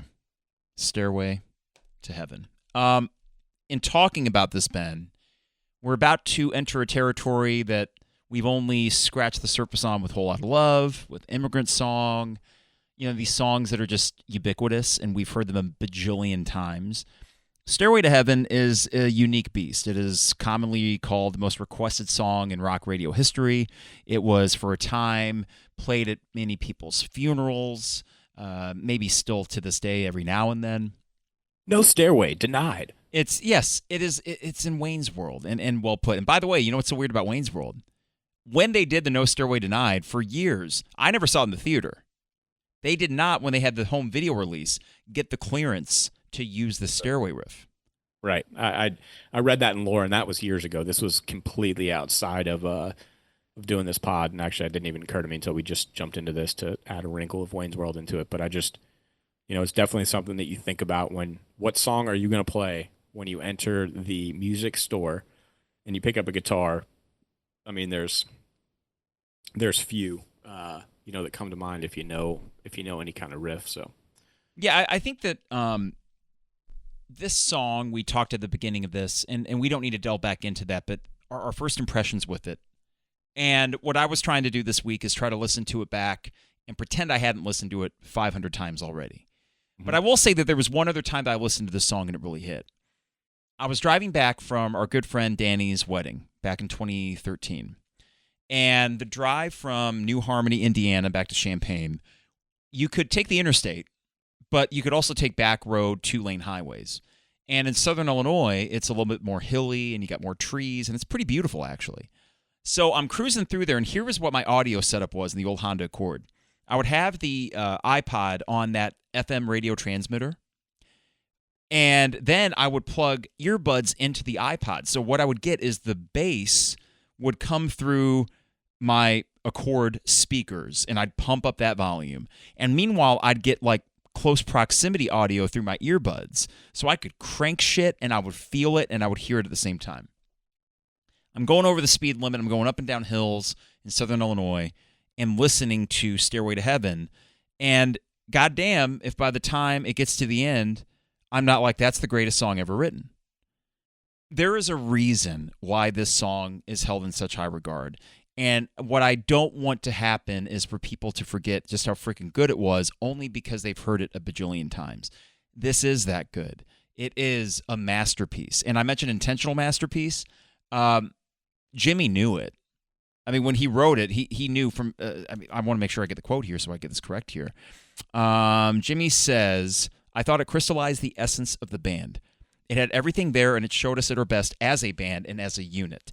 Every musician wants to be able to do something of lasting quality. He knew it. Listeners knew it. Audiences knew it. Robert Plant, not always. And that's something we can get into later as well. Yeah, I think to me, I would challenge listeners, anybody in discourse about this song, name me another song that exists that makes you see your entire life over, 8 minutes, 2 seconds, and just also, rocks your fucking socks off. Like, it has every essence of what you would want in a song that digs into your soul. It provokes like longevity and thought because you can lose yourself in it. It's long enough where, like you said, man, I also love that drive. By the way, my wife is from Evansville, Indiana, so many times we've ever gone back to Evansville first, we drive that exact route back to Champaign if we're heading to Champaign to visit you guys or whatever, which we've done a couple times before we go back to Louisville. So I can see those roads. I know exactly what you're talking about. And again, there's a large portion of the first half of that song where you're lost. You're in your head. You're in your soul. You're thinking about whatever memories you want to think about. And then by the time it hits and you're rocking out with it, you're digging out of that mental hole and you're now part of something completely different. For me, a couple things that more modernized, and we hit on it a lot in the beginning of the pod, during our intro banter, that I don't really want to go back over a lot of that. It answers to kind of the first place I was at when I listened and, the memory of that. So I want to go into like New Age, where I've listened recently and continue to visit. So Nancy and Ann Wilson of Heart, right? Famously, but not in an attempt to be famous about it, did a version of this for the Kennedy Center Honors in 2012. So they also were interviewed by Howard Stern on that particular version that they performed by Howard, who obviously has an obsession with music and more so than anything like me, feelings of music, because Howard is always very adamant about the fact that I don't know shit about music, man, but that moved me. This particular version with the video in place shows a few things. It kicks off with the three gents who are still alive, John Paul Jones, Robert Plant, and Jimmy Page, sitting in that famous mezzanine balcony level looking over the stage. And Jason Bonham, John Bonham's son, comes on stage with the famous bowler cap that his dad would wear. And I had no idea about this. Also, another Howard Stern interview with Jason that they didn't know he was going to be there. And in fact, on their way in that night, they stated, the person that's missing is Jason. How do we not even think about that as being a part of this? And he's joking because he says, I never shut up. So the fact that I was able to keep this in that long and surprise them as I walked out on stage was the moment that you all see in that reception. And from there on out, Ann and Nancy Wilson deliver, in my opinion, one of the best covers of this song of all time. It was Christmas season in Washington, D.C., okay? Just put that in your mind and think about how cold it is on the East Coast. They did one single rehearsal with the orchestra on that song and then one short sound check when they got there. And Ann and Nancy arrived freezing cold, and when they asked Nancy if she was going to be able to perform it or if they wanted somebody to shadow her performance, she's like, there's no possible way I could ever have somebody shadow what I'm going to play on guitar in front of Jimmy Page. There's no possibility of that. Warmed up, they went at it and obviously executed brilliantly. But the takeaway for me, and the reason it's impossible for me to make it through that segment without getting emotional, is because the camera constantly pans to a bunch of people. Obama was there, Michelle was there, but they continuously go back to the band. And I think you see each of their personalities throughout this entire song. John Paul Jones is just smittenly smiling the entire time, as if he's visiting an old friend or watching his son play baseball. You're not going to cry watching your son play baseball. You're going to be just ecstatic and happy. Robert Plant is extremely emotional. His eyes are welled up, no hiding it. Something's happening to him.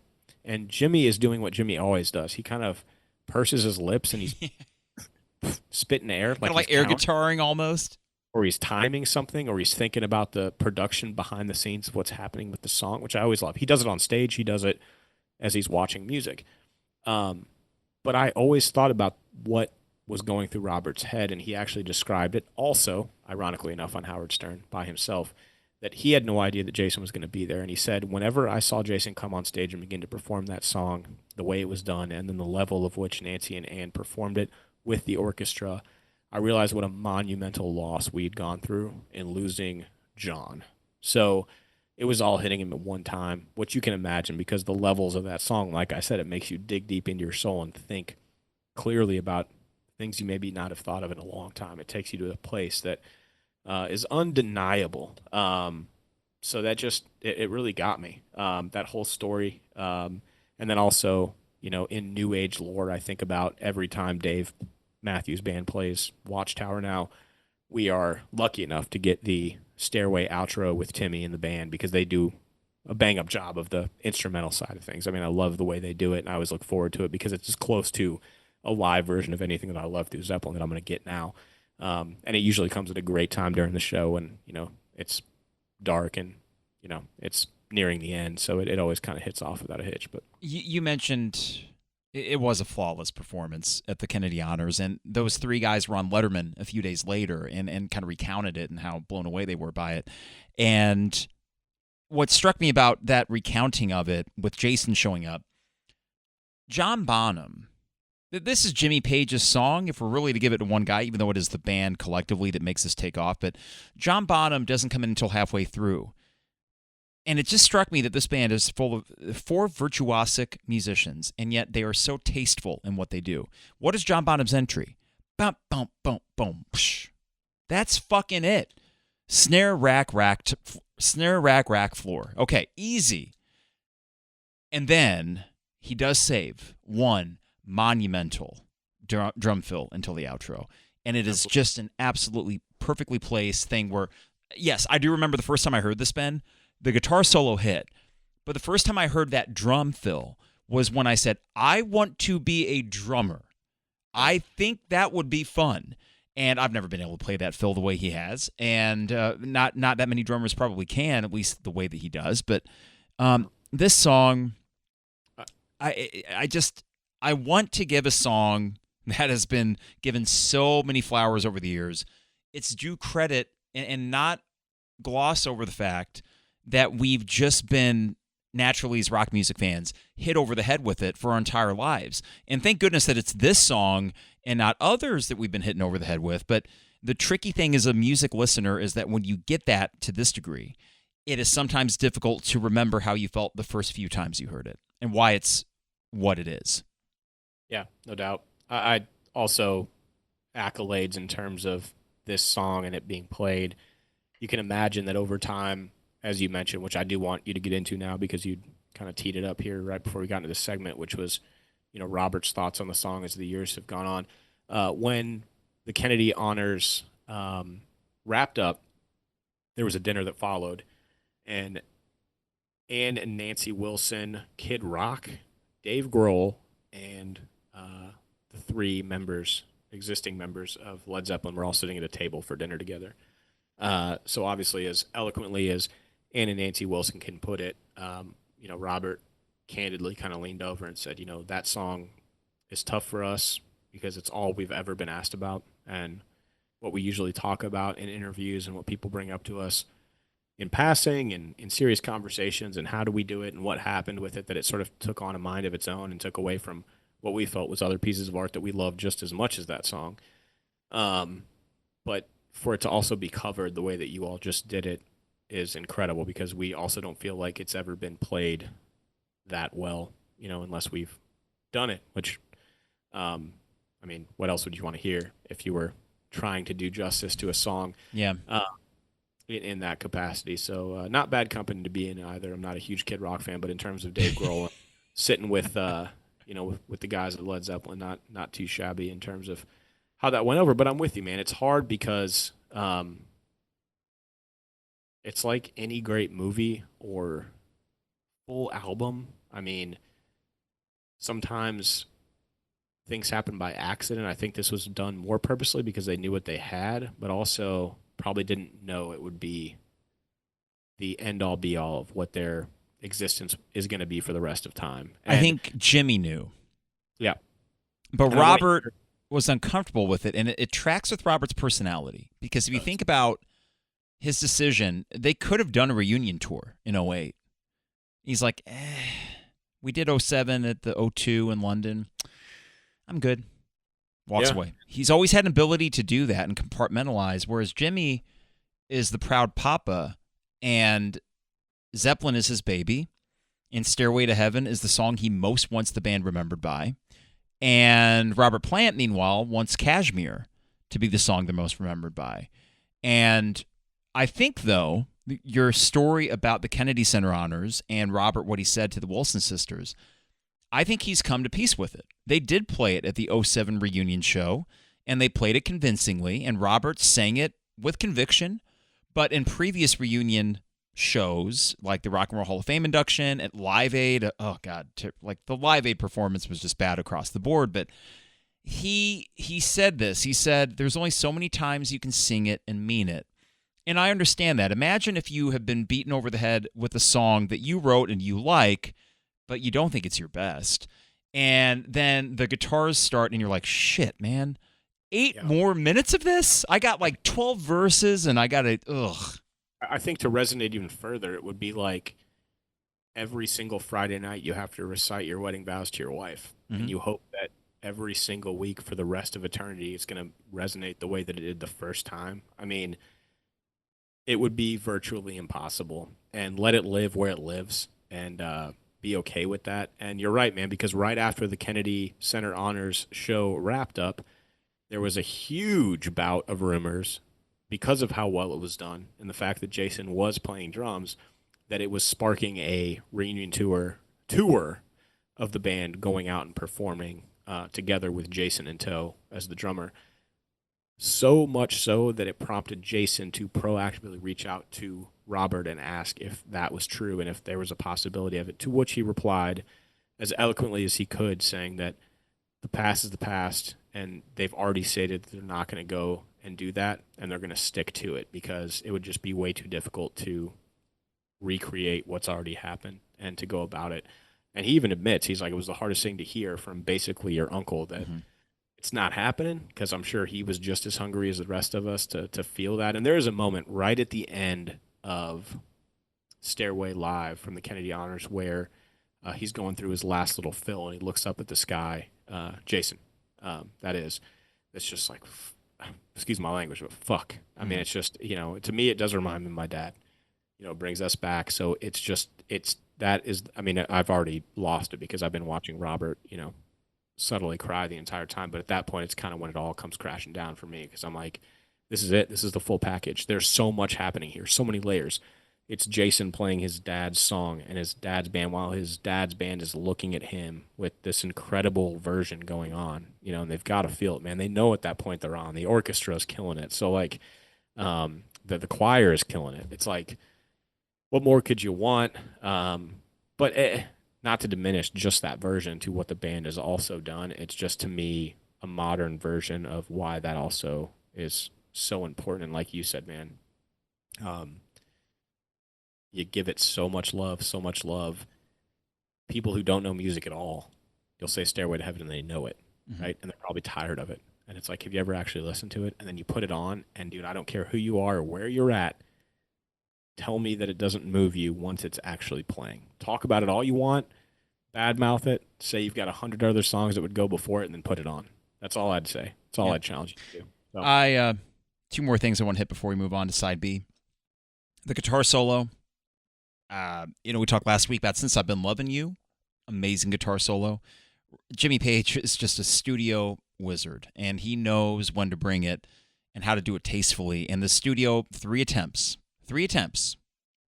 And he says, quote, I winged that guitar solo, really. When it came to recording it, I warmed up and did 3 of them. They were all quite different from each other. I did have the first phrase worked out. So that, I'm guessing he's saying he had the now, okay, he had that. And then there was the link phrase. I did check them before the tape ran. The one we used was definitely the best. Last thing I got to wrap this up. Robert would say often, live, I think this is a song of hope. I was pondering this to myself, Ben, because the song has such a monolithic stature. What do the lyrics mean to me? So I guess the question I have is, what do the lyrics of Stairway to Heaven mean to you? Because I haven't fully reconciled to myself what they mean to me. And here's the question. I guess if you don't have a good answer for that, and there's ambiguity to it, okay, and are you okay with that ambiguity after all these years? Yeah, no, I think it takes on different versions. Jimmy Page has likened the song to an orgasm, which I kind of have always felt. It has a subtle lead, a very healthy body, and then obviously a massive outro and culmination. To me, though, man, like anything in life, Die Hard is, during this last Christmas season, taking on a whole new meaning for me than it did when I was like 18. This song is completely different now to me as a father of 2, with a wife at I'm 39 in a month. So it's like this song takes on a meaning of its own as I go through my own chapters of life. And I think that's what I take away from it. It's like, I don't want to get too overarching here in being literal about the title, but Stairway to Heaven, like, it's literally steps from birth to death. And it is over exceeding that, because when I do visit it, if it's annually, if it's biannually, every listen is different than the one before because it evokes thoughts about what's happening now in my life. And it's like comforting, but also melancholy in stature, because it brings out those emotions in your life where at one point I was just a crazy kid that loved the solo, and then it was on a vinyl that my dad had, and I thought that was badass. Now it makes me think that I've lost my dad, and that I'm also doing the same thing that my dad was doing with me, which is raising kids and loving life and, enjoying the finer moments and the slower moments. The slower moments of 8 minutes of Stairway to Heaven, it was one of my favorites. So, like, it's just these tiny things, and to me, that's what this song does as I listen through. So, how about you? I can't top that. I've always appreciated the poetry of it. I think that this song, I boil it down to, yes, there are 2 paths you can go Yes, there are two paths you can go down, but in the long run, there's still time to change the road you're on. That's it. I think that when he said, quote, I think this is a song of hope. It's sort of, we can look at the first lyric. There's a lady who's sure all that glitters is gold and she's buying a stairway to heaven. So easy enough. He even said the lyrics were a cynical thing about a woman getting everything she wanted without giving anything back. Now, it starts off that way, but it's a pretty universal message that, the superficial things, the material things don't matter. Okay, fine. So what does? I think the thematic thing is, I don't know, man. I think lyrically, I love songs that, depending on the listener, they can take what they want to out of it. You could take it literally, and it's still a great lyric. You can take it metaphorically, it's still a great lyric. And it somehow, he was able to match the majesty of the music with a set of lyrics that are majestic on their own. So that's Stairway to Heaven. I think we covered it. Yeah, bang up job. What do we even have to go to side? No, I'm just kidding. Oh, we gotta go. We gotta go to side B. I fucking love side B. Trust me. Just wait. All right, let's rock and roll. Well, let's flip it. Let's go to side B and begin with one of my favorites. Misty Mountain Hop is just an earworm. It is the four band members at their best. They have a sense of humor. It's got a killer lyric, a great electric piano riff. It's got some of the tastiest Jimmy Page fills and solo, and it's got John Bonham sounding as big as he ever did until a few tracks later, and some of the tastiest fills that he ever did. This is a song that is relatively simple in its composition. And, dude, there are a few songs on an album full of them that I want to crank louder in the car as I'm driving on a nice summer day with the windows rolled down, the Misty Mountain Hop. It is a joy. Makes me happy. This is up there with any of the great Spin Doctor songs that I do the same thing to. The Spin Doctors, well. But in a very good way. Man, this is like, I'm going to go back to it a few more times, but Almost Famous, this is like the scene when they get to the International Riot House, aka the Hyatt House, and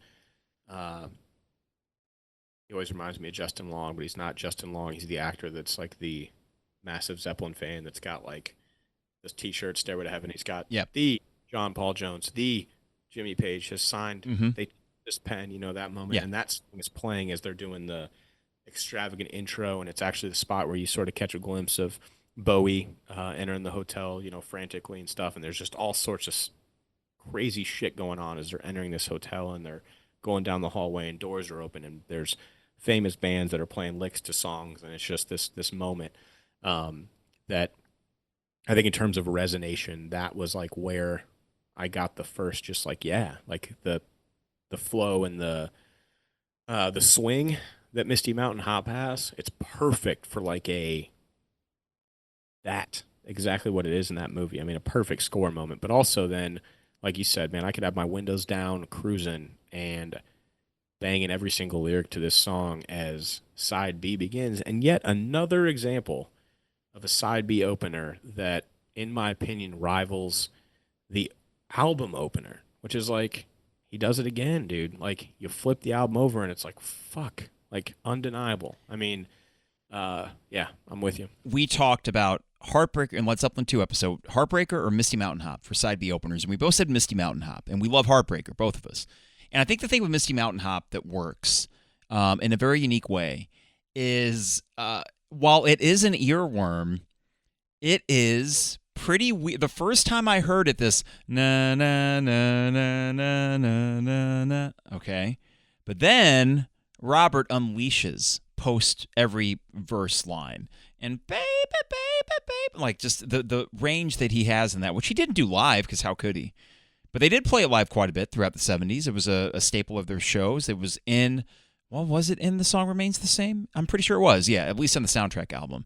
And they played it again at the Celebration Day reunion show in '07. So they hold it in high regard.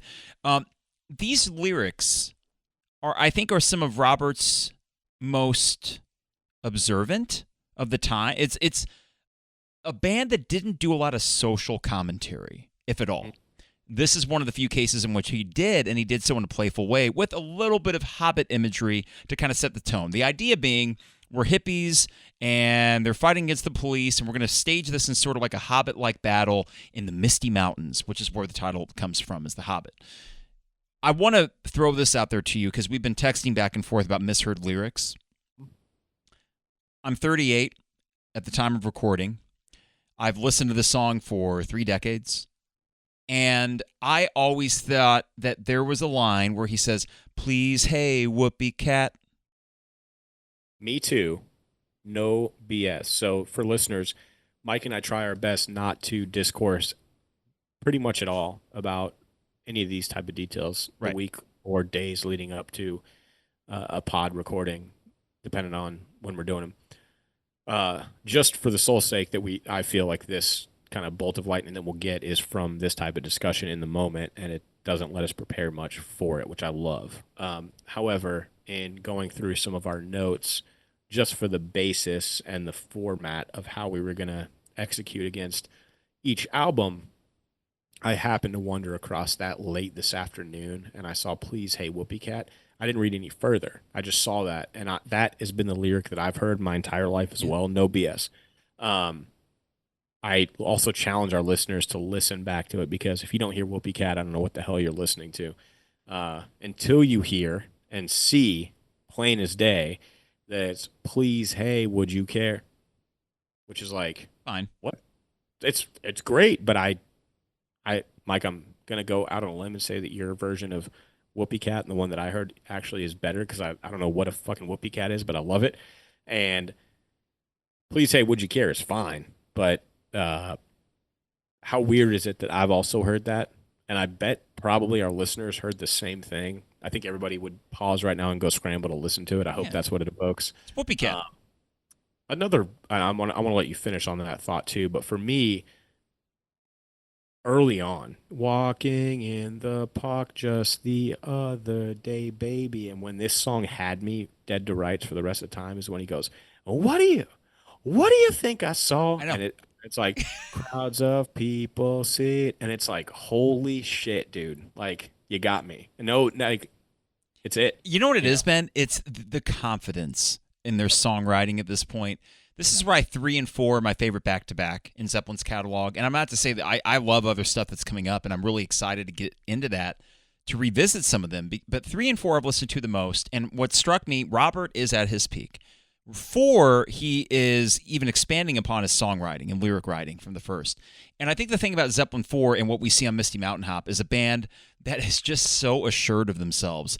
And the difference between this and, say, a Houses of the Holy, they were almost too assured, and they said, well, we can do some filler. And not all that filler worked. Misty Mountain Hop, in their minds, probably wasn't some like immediate classic. They thought, this is a good riff, and Robert's going to write a funny lyric, and we're going to call it Misty Mountain Hop. But then they listened to playback, and they said, that's really good. Let's start side B with that. It's worthy of that track listing spot. It is. This was written at Headley Grange. It was JPJ's electric piano riff. And it's almost like when you listen to the track, Ben, you can almost hear all the individual parts come together as they might have in the writing process. And what I mean by that is, let's focus on John Bonham. We start with the da-na-no, na-no, da-na-no. And then the third turn through, Jimmy comes in and mimics that electric piano riff with his guitar. It's a great sonic touch. John Bonham's intro, bum, bum, bum, ga, ga, bum, psh, is the very first thing I ever played on my own drum set. Skins and Tins, baby. Skins and Tins, my blue Ludwig. I was like, okay, what is a John Bonham fill that my limited drumming abilities would allow me to do? I know. Misty Mountain Hop. Hey, so I do have to call this out because I noticed in our pod notes here, the "Please, hey, whoopee cat" equals "Please, hey, would you care?" And actually, reading over them, it's "Just then a policeman stepped up to me, asked us, said, 'Please, hey, would we care?'" Would we care? Thank you. So would we, whoopee? Yeah, that makes I was like, would you? I can't believe I misheard that syllable. Would we care? Whoopee cat? Yeah. So just wanted to call that out because I don't want us to get slaughtered by listeners that are like, that's not even it. But whoopee cat works, though. Would we? Yeah. Would we care? Whoopee cat? I mean, like, this is kind of like you and yourself, right? Like, it's like, what is the listener You'll here? be gone, kid? And does it matter? Here's my question. Great question. We can't be the only people historically that heard Whoopie Cat, so it doesn't even matter. Has it been Whoopie Cat to everybody forever? Might have been. Yeah. It's a great lyric regardless. But yes, would the policeman say, hey, please, hey, would we care to all get in line? Or, oh, God, what is that? What's the rest? What follows that? Do you have the lyrics up by chance? I do, yeah. So, please, hey, would we care to all get in line? To get in line. And you know, yeah, this is the thing, Ben. Robert Plant. To save a tea and have some fun. Whoa. Said that his friends would all drop by. What a frickin' man. What a romp. I love that song. I don't want to belabor it too much because we got 3 others to get to. So, Misty Mountain Hop kicks off side B. Let me just tell you that if we're talking with this much accolade after coming off a Stairway to Heaven, something happened. I mean, something went right for him. Well, this is going to be a very intriguing Spicy Biscuit Awards. I will say that. Okay, we are moving on to track 2 on side B, 4 Sticks. Titled after how many sticks John Bonham had in his hands. He had 2 in each hand. 4 Sticks was a tricky bastard of sorts. So it was named after Bonham's stick usage, and this was the one that they aborted and led to the creation of rock and roll. So in a way, fruitful times 2. I've always been partial to this song, Ben. The riff is hypnotic. It is a Middle Eastern-influenced riff that they recorded in Bombay along with friends in 1972. It is sonically unique from the other tracks on Led Zeppelin IV in that it is super compressed. This sounds very much like something they did at Island Studios. I can't verify if that's the case. But 4 Sticks had staying power. I think the band liked it more maybe than the casual listener, and it was a huge part of Page and Plant's 1995 tour. This is... for a band that had Middle Eastern flourishes every now and then, I view this lineage, Ben. Tell me if you think this tracks. Friends is the precursor. 4 Sticks is the natural extension. Cashmere is the final product. Yes. In shorthand, longhand, if we were given Friends, 4 Sticks, and Cashmere, I would probably appreciate 4 Sticks more. Its placement here, I led off with my little spiel in our pre-pod banter,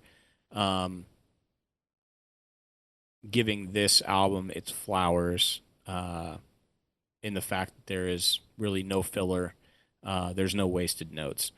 I sort of take a different approach of my thoughts on this song because in terms of side 2, I don't mind the placement. I just sort of was like, okay, you know, I dig it. I think it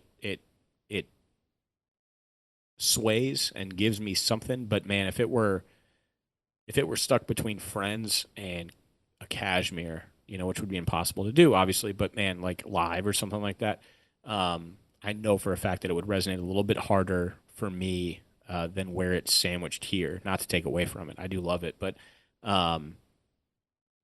It is unfortunately sandwiched between 2 of my perennial Led Zeppelin favorites. Okay. Just to kind of preface there, and you know me as well as I'm sure if we have listeners that have been with us the entirety so far, know that I sort of chalk my favorites up to how they resonate with me either personally or where they were in film and TV. And Misty Mountain Hop, and we will get to it, but where Going to California hits in terms of a very favorite takeaway for me, television movie segment, is damn near impossible to compete with. So okay, fair. I mean, we have talked about track listing placement. Some songs just get lost in the shuffle. I think 4 Sticks has been for a long time that, and for many probably Battle of Evermore. If the average Joe were to give their Dustiest Crumpet, they'd choose one of those 2. Those are maybe the most skippable songs because the other 6, if you think about it, were all classic rock staples. Black Dog, Rock and Roll Stairway, Misty, Going to California, Levee. How can you not? And I just wrote down for myself Friends, 4 Sticks, Cashmere. I'm going to listen to them in that order as soon as I can because I'm intrigued now to do so. Hearing that as your takeaway, so I guess In the Light has some Middle Eastern flourishes too. I'm excited for Physical Graffiti. Don't do that, dude. I know. I already know your spiciest biscuit for that one. I think. Okay, Four Sticks, another couple things I want to mention about it before we move on. And we don't need to spend too much time on Four Sticks because this is the ultimate album track. And what I mean by that is it was never going to be a single, even though it was the B-side, I believe, Right. to Rock and Roll. Pause you for 1 second. Was this a 1971 way for them to put all 4 members, quote-unquote members, within an album? I know they say it's because John Bonham's holding 4 sticks. I find that to be complete hogwash the more I think about it. You think the title is because there's 4 members of the band? 4 dudes with 4 clear sticks between their legs. Oh. As cheeky as these fuckers were. 4 dicks. This is a R-rated podcast. Well, we got the explicit tag. It's fine. I can do things on here I don't do in the sports one, so I appreciate it. 4 sticks, 4 dicks. I mean, listen, did one of them make a quip? And here's the question. If any of them, 4 sticks, hey, Bonzo has 4 sticks. I don't know, what the hell call 4 sticks? Which one of the 4 would be most likely to say, oh, oi, we're 4 men. We have 4, probably Bonham himself, right? Yeah, for sure. Okay, that's fair. I mean, no, I don't think that's outside the realm of possibility. Yeah, cool. It just hit me, so I was that just wow. No, it literally just occurred to me. I'm like looking at the track title. I'm like, this just doesn't add up to me. I've never heard of one called 4 sticks before. Dicks. Like 4. It's like the super bad ism. It's like, what kind of food is shaped like dicks? The best kind. Yeah, I mean, in fairness, and as I'm about to take a trip to Europe, I'll find that out firsthand. 4 sticks. Last thing I'll say about this before we move on to killer tracks in the album. I've been fond of it. I like the otherworldly production of it. It just sounds very. It doesn't sound like 1971. I don't know what year it sounds like. I don't know what studio it sounds like. Whatever they did mixing-wise, it is a standalone track on the album that fits in the context of it, and I listened to it quite a bit. I am not going to put this up in out on the tiles territory, but I've always thought it's a killer riff. I've always loved the drumming on it, and my favorite part is the, let's call it, instrumental bridge before the outro, where they go bam bam bam bam bam bam bam bam bam bam. And the whole time, John Paul Jones just has his finger down on a synth, droning. And then it fades out. And do you notice, Ben, that synth, when Robert comes back with it, ooh, yeah, I'm feeling up, and the synth goes, and it's just, I don't know, man. In 1971, this song might have frightened me a bit. For sure. Question, is that a theremin, or did the theremin not come into play until later? Old school synth, analog synth, where you could do. I mean, think "Riding the Storm Out" by REO Speedwagon. You had a little controller thing where you could go. Right. So he just descended that note. Yeah. I'll take your word for it. I think I'm gonna definitely visit this song a little bit more than I have in the past. I mean, I gave it its due during this exercise, but. We'll get to it. Well, I will say your little theory about it being about each of them having dicks between their legs makes me think this might be your Dustiest Crumpet. We'll get to that in a minute. Track 7, Going to California. Now, this is a beautiful little ditty that just brings a smile to my face.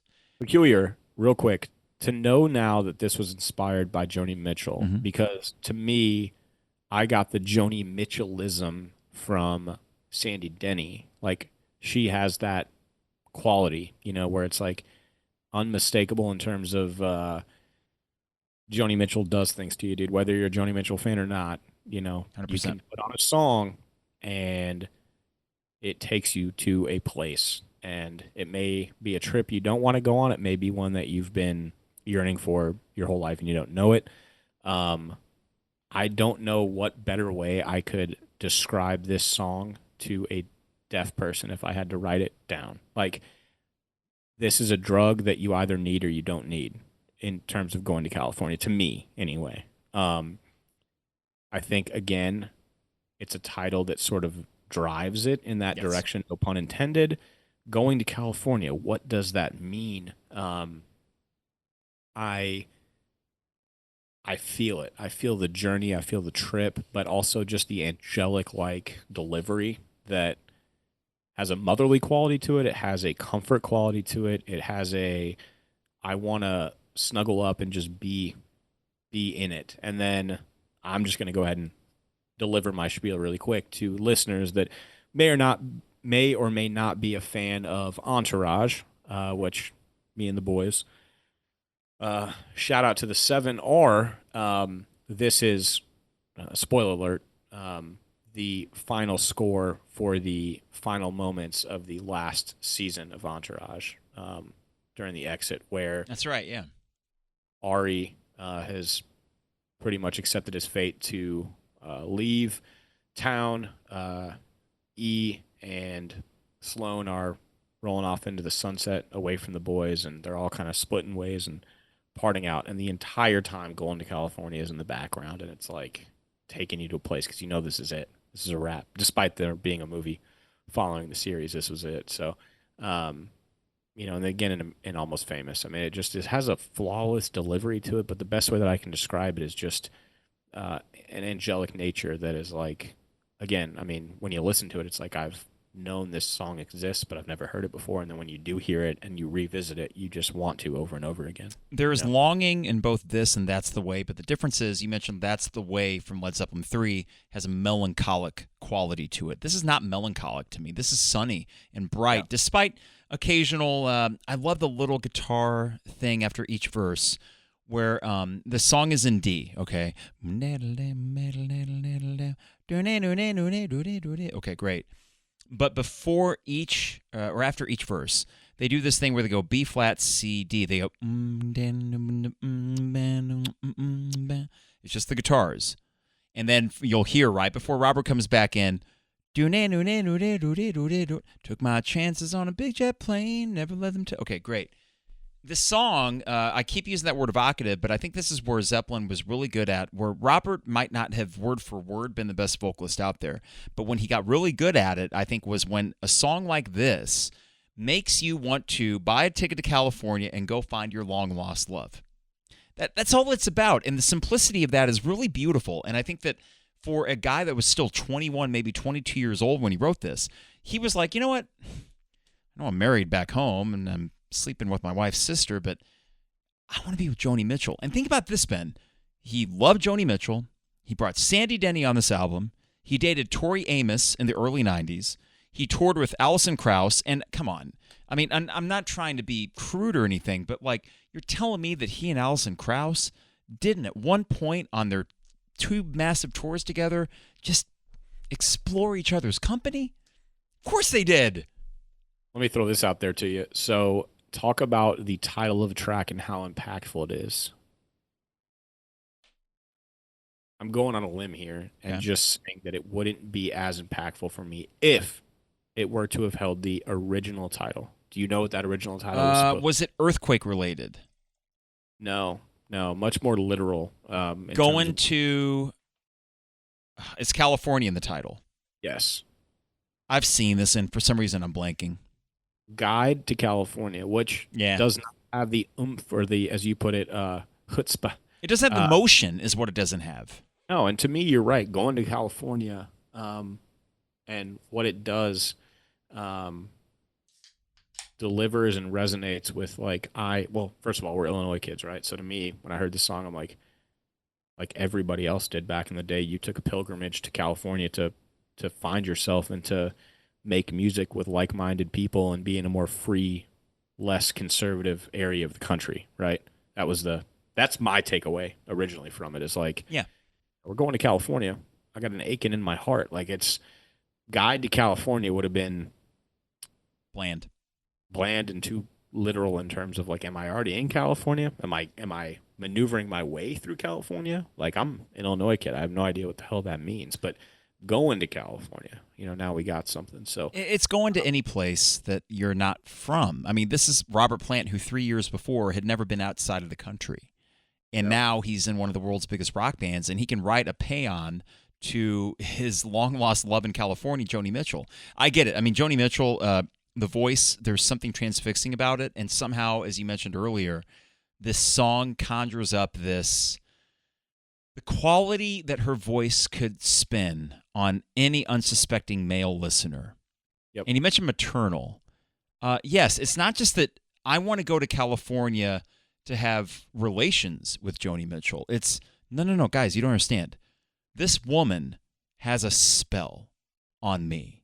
And I know for people back then, they could relate to that. And I think that even as I listen to Joni Mitchell, I mean, think if you're her. What a thrill to get this song written, inspired by you, and to have such a shimmering, beautiful, lilting acoustic song that I think this is where Zeppelin kind of perfected the acoustic thing compared to just 2 years before when it was Thank You, which was kind of ham-fisted. And now Going to California has this effortless quality of those lyrics just kind of spilled out of Robert, I would feel like. 100%. I guess the final title came from the trip to Los Angeles Okay. to mix the album, but still, I think about the fact that Joni Mitchell was a part of the lore of this song. So, have you visited Love Actually, the movie? Oh, of course, every Christmas. It's a regular Christmas staple for us too, and I always think about that scene with a heartbroken Emma Thompson, where she finds the Joni Mitchell CD instead of the necklace in the coat pocket. Ben, what is the song playing? It's heartbreaking. I can hum it. Both sides now. It's now, yeah. It is. You read the lyrics.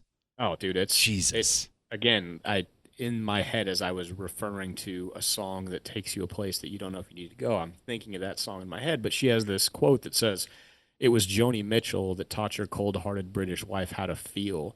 So I'm going to go on a limb here, Mike, and say that we are not the only folks, and Robert, Jimmy, and the boys were not the only folks to feel what Joni Mitchell had a spell over back then. I think she implemented a whole lot, and, this is something that's brand new to me. I had no idea she had anything to do with or around this song or inspiration of this song. So just to hear that and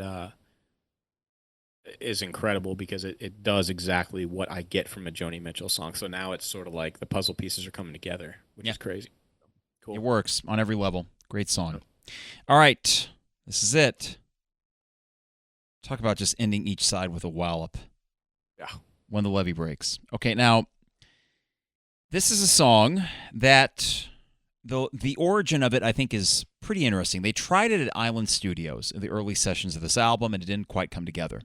So they're at Headley Grange in January 1970, and the guys want to go to the pub, but John Bonham, notorious drinking problem, and they kind of wanted to keep him away from that. So Andy Johns comes up with this interesting ruse, like, hey, John, stay back here. Let's work on drum sounds. And John Bonham was never fully happy with the drum sounds that he got on Zeppelin albums.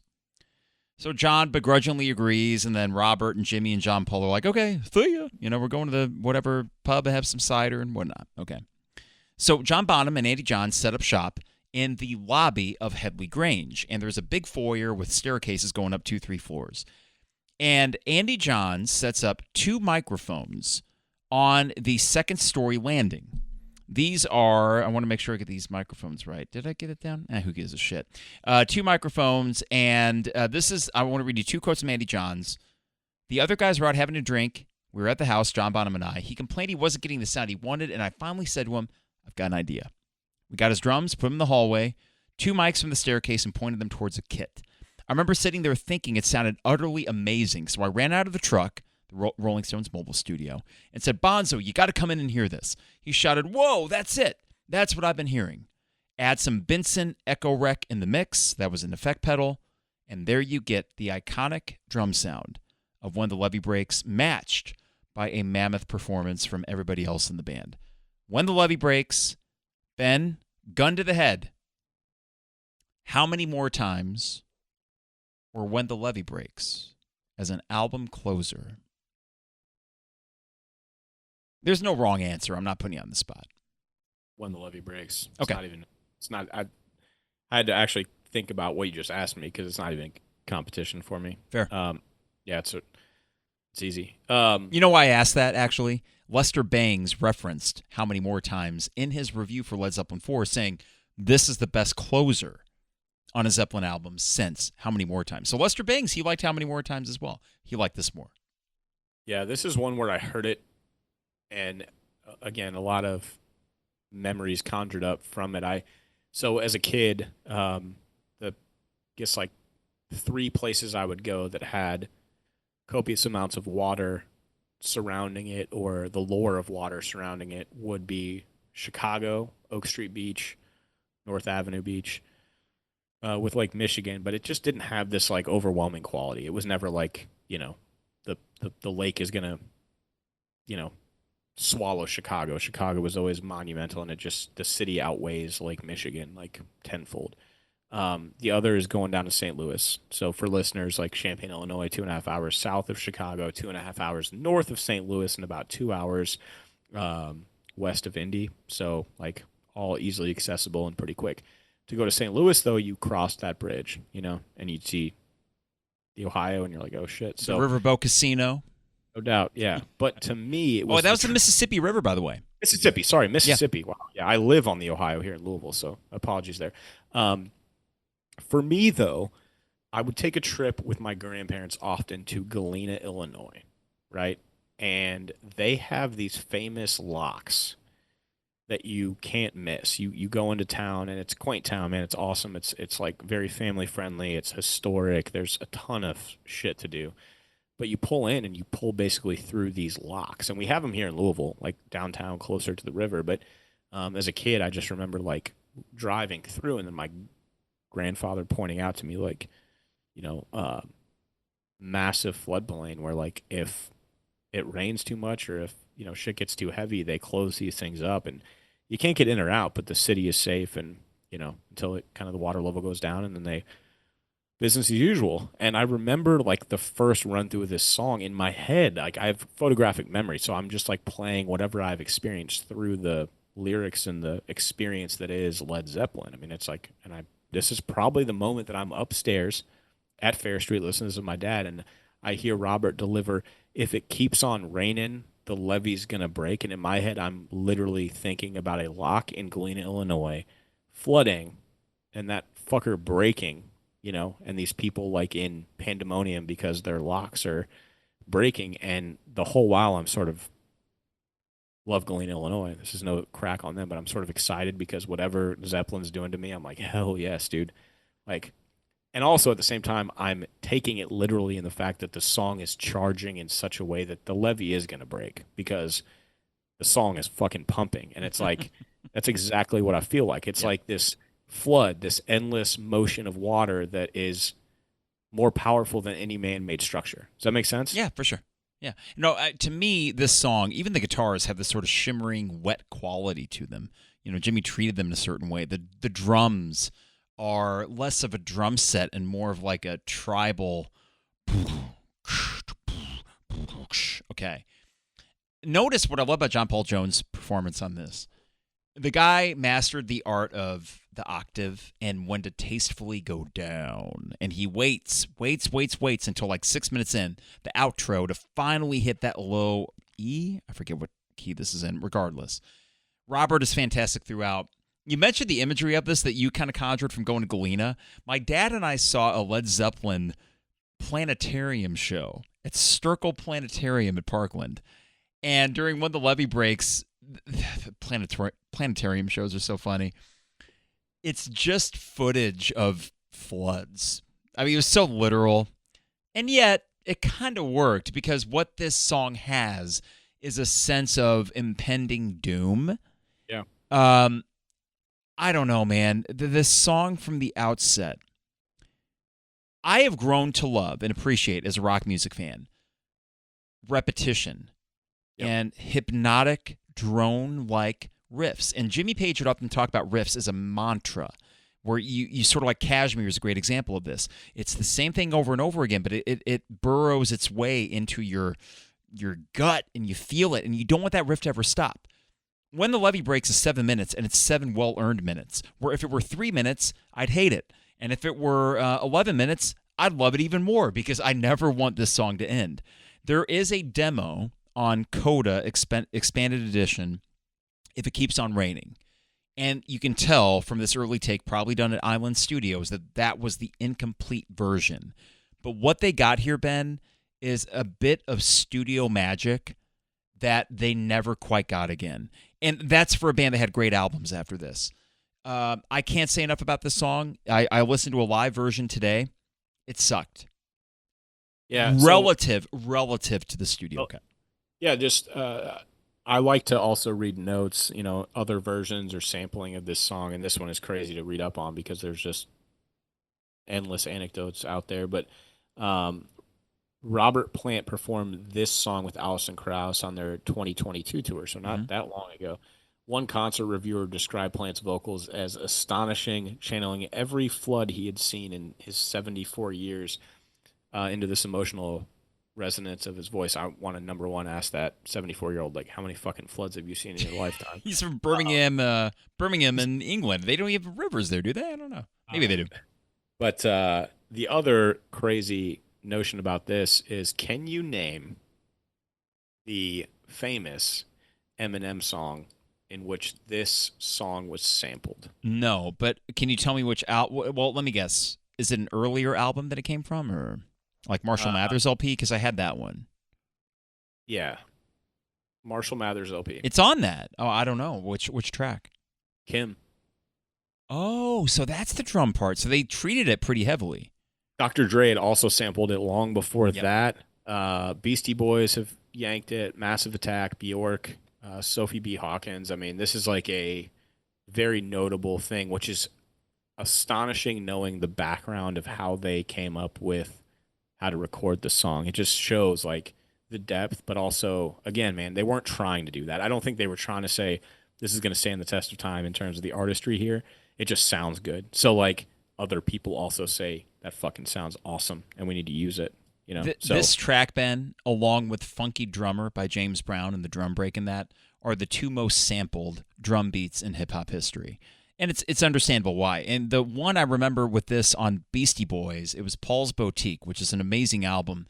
And the reason Paul's Boutique works and would not work anymore as far as production is sampling back then. You didn't have to get clearance for any of that. You just sampled it.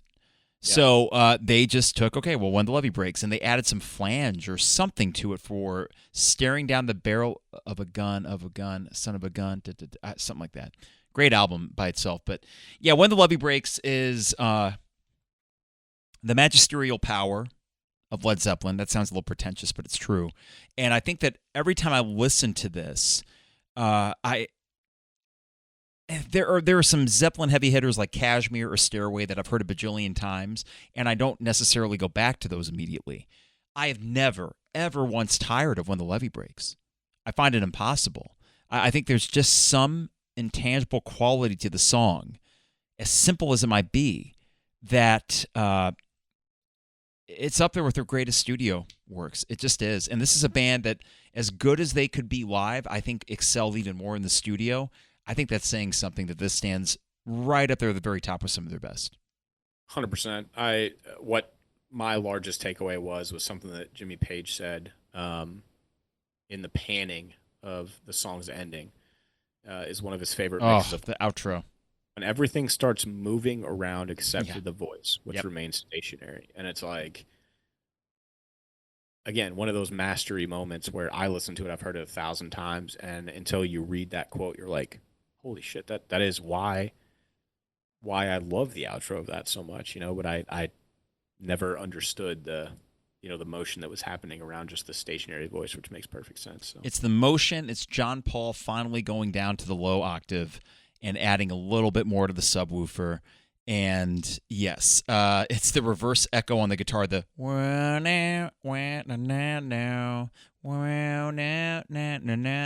Robert, great harmonica playing throughout. Yeah, man. I mean, this is such a far cry from the blues songs that you hear on Led Zeppelin 1. And it's finally like Led Zeppelin is no longer derivative of a damn thing. They are fully themselves. And as good as Led Zeppelin was Led Zeppelin 1 as a debut album might have been, that was still a band that's like, all right, here is our Willie Dixon blues song. And here is our cover of an acoustic Jake Holmes song called I'm Confused. Now, when the Levee Breaks, while it did come from a Memphis Mini and old Kansas Joe McCoy, who can forget Kansas Joe McCoy? While it did come from an original recording from them, this, to me, does not feel derivative in any way, shape, or form. This is Zeppelin at their absolute peak, and what the fuck can you say? It's just great. You know, some things happen cosmically for a reason, and I do have undivided attention to this pod, but simultaneously for listeners, and some of our listeners are going to be the boys from our group chat. Anywho, was Mr. Nate, who mistakenly put "Y'all Staying Above Water" at 9:06 p.m. in our group chat, to which he just replied, said, "Whoops, wrong G chat. North Austin had some flooding after a small, powerful storm." Are you shitting me? No, right now, as we're talking about. Oh my God, he just. Wow. I just made fun of how many floods the lack of floods there are, and we're talking about flooding in the group chat, and they have no idea that we're sitting here talking about that. So when the levee breaks, it's cosmic, man. There we it's go. Making cosmic movements right now. Hopefully not literally around. Not. Be safe, North Austin. Hope everybody's safe. So that's crazy. But yeah, man, what a way to wrap up an album. What a way to wrap up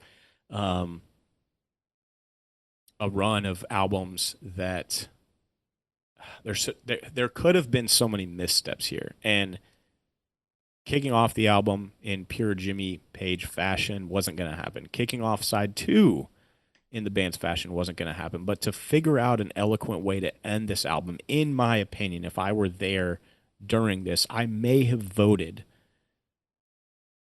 to say, what about Stairway to Heaven? Like, why not send everybody out with this song? Because, like, to me, if my life was ending, that's what I would want to be playing during the rolling credits, you know, is like the lights go out, you know, the Tony Soprano, not Journey, Don't Stop Believing, no crack at that. It's amazing. But, you know, that song, as you know, Mike, holds a personal meaning for myself and Keith Johnson and the Lord that is Sully's Saloon, rest in peace, Louisville, Kentucky. Sully's. That said, there would be an argument to say, put something like that here, right? Yeah, like we're finalizing a massive chapter in this band's history at this moment. And instead, in perfect form, it's this song, which I've said it 1, I've said it during 2, said it 3, and now I'll say it for Untitled/4.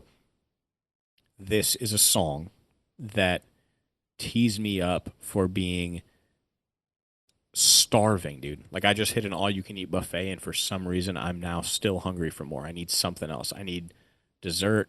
I need a nightcap. I need something else, and I'm not going to get it. I'm not going to get it till they come out with something else. You need the chocolate fondue from Golden Corral is what you need.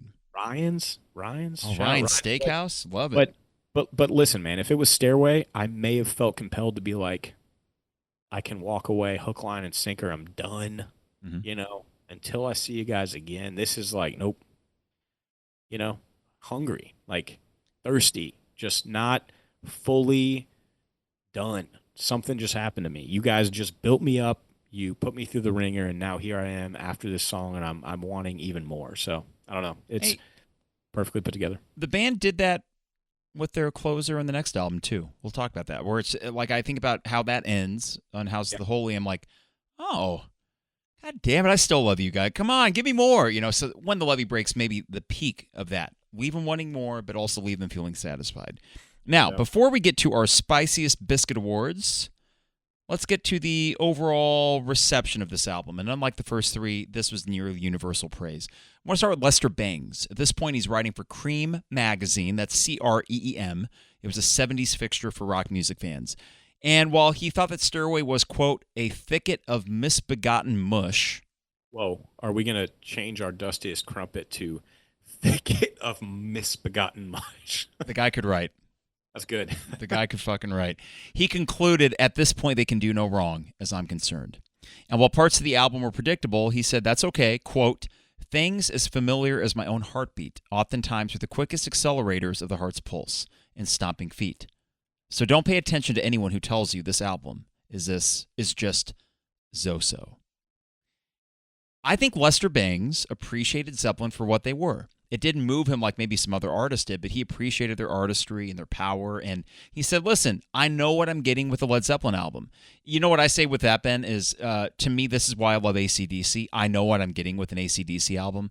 I don't think Zeppelin was as predictable, but I think that Lester Bangs was a pretty insightful music listener. And if you were paying attention to Zeppelin, the first 3 albums, there was nothing shocking on Led Zeppelin IV, but it was rather the culmination of all those things. Yeah, I agree, and I also think that maybe just reading that, he was looking at it through a lens of knowing everything. It's well known that he was a huge fan of like Iggy Pop and the Stooges and that whole movement, and I think that knowing different areas, avenues, underground, behind the scenes type of music and all that fun stuff, that like you listen to something like this and you pick up quickly on its perfectionism. Mm-hmm. Like, these are perfect things. I don't want perfect. I want gritty. I want grimy. I want, behind the scenes. Like, I want to go down to Nashville and grab hot chicken and an old fashioned and just like walk into a bar and be mesmerized by some band that's like all over the fucking place. I don't want perfection. I would absolutely pay $1 million or more to hear what Lester Bangs' take would be on Greta Van Fleet, because they've just taken what already exists and then replicated it, put new lyrics and some new riffs over what's already been done. So like, that's what I'm reading into this, is like, I think he was taking an early approach to say, I need to hate on this because it's too good. Like, I can't be a fan of this because it's too good, when in reality, I think this take is giving it its flowers in a very Lester Bang fashion, meaning like, all right, boys, you can do no wrong, and honestly, this is perfect. Maybe a subtle apology for a dude that was constantly strung out and writing amazing words. In my opinion, that's kind of the way I look at it. He did make a mention in this same review that rock and roll by Velvet Underground was better than rock and roll by Led Zeppelin, and that may be true, but I think that does speak to. I'm not a Velvet Underground fan. I've tried. It's just art house bullshit. I don't know, man. I'm not a Lou Reed fan. Sacrilegious that may be.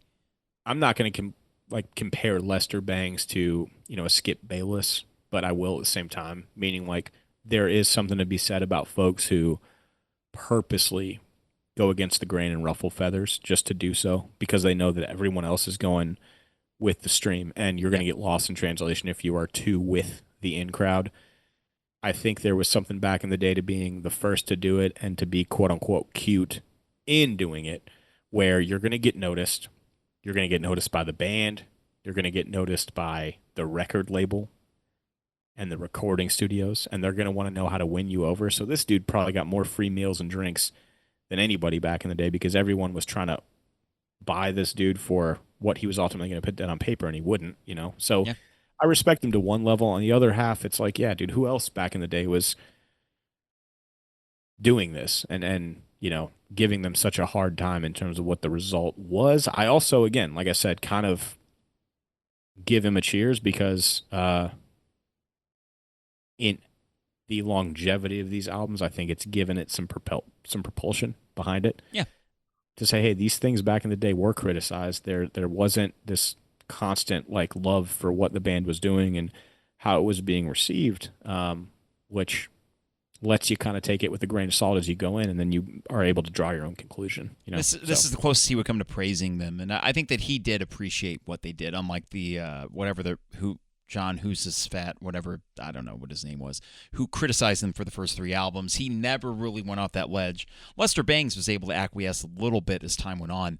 Rolling Stone gave it a positive review. Lenny Kaye, who eventually became the lead guitarist in Patti Smith's band. He was also a rock critic. He called it the band's, quote, most consistently good album yet. He praised the diversity of songs and said, quote, out of 8 cuts, there isn't one that steps on another's toes, that tries to do too much all at once. I think that's perfectly said. Billboard magazine called it powerhouse album that has the commercial potential of the band's previous 3. Had much more than that. Robert Christgau, the dean of rock critics, originally gave Zeppelin IV a lukewarm review in the Village Voice. He later rescinded that and called it a masterpiece of, quote, heavy rock. Finally, Stephen Hayden in 2018, and I think this is interesting, Ben, he said that the album's popularity has given rise to a reflexive bias against it from fans and critics. Quote, there are two unwritten laws about the album. The first was that a listener must claim a track from side 2, the deep cuts, with credibility. And then the second truth was that one should never say it was their favorite among the band's albums. I get that to an extent. Favorite and best, I think, are two different words for me, Ben. But I think Stephen Hyden hit on something, the fact that it's so ubiquitous with rock music that sometimes we often forget how freaking good it is. Yeah, for sure. There's levels to this, as is true in the way that we describe these albums and what we've done so far in 1, 2, 3, and now Untitled 4, is how it resonates and where you were, what you were doing, and the memories that are evoked in that journey. Not to sideswipe the Led Zeppelin conversation again with Dave Matthews, but like Before These Crowded Streets, right, is probably the end-all be-all Dave album, right? For sure. So, but to say that it's the one that stuck out the most to me in its entirety and its catalog would be lying, because senior year when Stand Up came out, which is laughable, right, Mike? Because we know how much we hate on that song. We have to endure what that means to us now live. I'm like, oh, I'm going to walk out. I'm going to leave. I may cause some happy concert goers a bit of a tongue lashing in the lobby of a Chicago hotel because I'm so pissed off of what Dave has done to me. But if I'm being honest, that album when it came out is probably a CD that I played more than almost any in late 2005, because it's when I got my license and it's when I was driving to and from high school, and it was just on repeat, dude. So like, if I were to write a review back then, it would have been glowing, because I was like, hey, you can't pick Before These Crowded Streets. You pick something like more convenient. Like, what does this mean to you? So I think sometimes these folks of yesteryear are just kind of meaning like, take a different approach, be your own person. But it's like, how much can you really do that in respect to what this ultimately was? And you've got Stairway to Heaven, you've got Misty Mountain Hop, you've got Going to California, you've got Rock and Roll and Black Dog, which get like completely lost in translation because of the other tracks that come after it. And it's like, I think these unwritten rules, these things where it's like you can't say 4 is your favorite, and you got to be cute about how you place your favorite songs because of the heavy hitters, and it just means one thing. Yeah. And that means the album was perfect. That's it. I think it's just the phenomenon of, if you're a Pink Floyd fan, hardcore, you're saying, my favorite Pink Floyd album is Metal. Right. Maybe Wish You Were Here. But then if you said, hey, take a step back. Remove yourself from all the baggage that's been placed on Dark Side of the Moon. Come on, that's a perfect album, right? And they'd say, well, yeah, I mean, it's a perfect album, but Wish You Were Here is my favorite. And trust me, I love both, but I think that, or a Prince fan would say, yeah, I know Purple Rain is great, but I like Dirty Mind. Or Sign of the Times, great double album. So this is a common thing for bands, where the album that breaks through and becomes like synonymous with the casual music listener is the one that they kind of keep at arm's length, because they want to keep their cred with that band. And I felt that a few times with Led Zeppelin IV, but the difference is, man, I keep going back to it. Like, I can't not go back to it because there's so much good stuff on it. You hit the nail on the head. I always think back, like, as we're talking through the scene from Clueless where Paul Rudd and his like artiste girlfriend are in the car as they pick Cher up from her like troublesome night out on the town at the party, and they're like discussing some quote unquote adult speak in the front seat as Cher is just like rolling her eyes, not knowing what the hell they're talking about, and they were just doing it just to be cute. It's like that art house coffee shop talk. Like, it's not cool to go with the in crowd. It's not cool to talk about what's clever. And with this album, I get from the entire catalog that it would have been too easy, and it is too easy still, just to be like, it's the end all be all. But again, I would challenge anybody to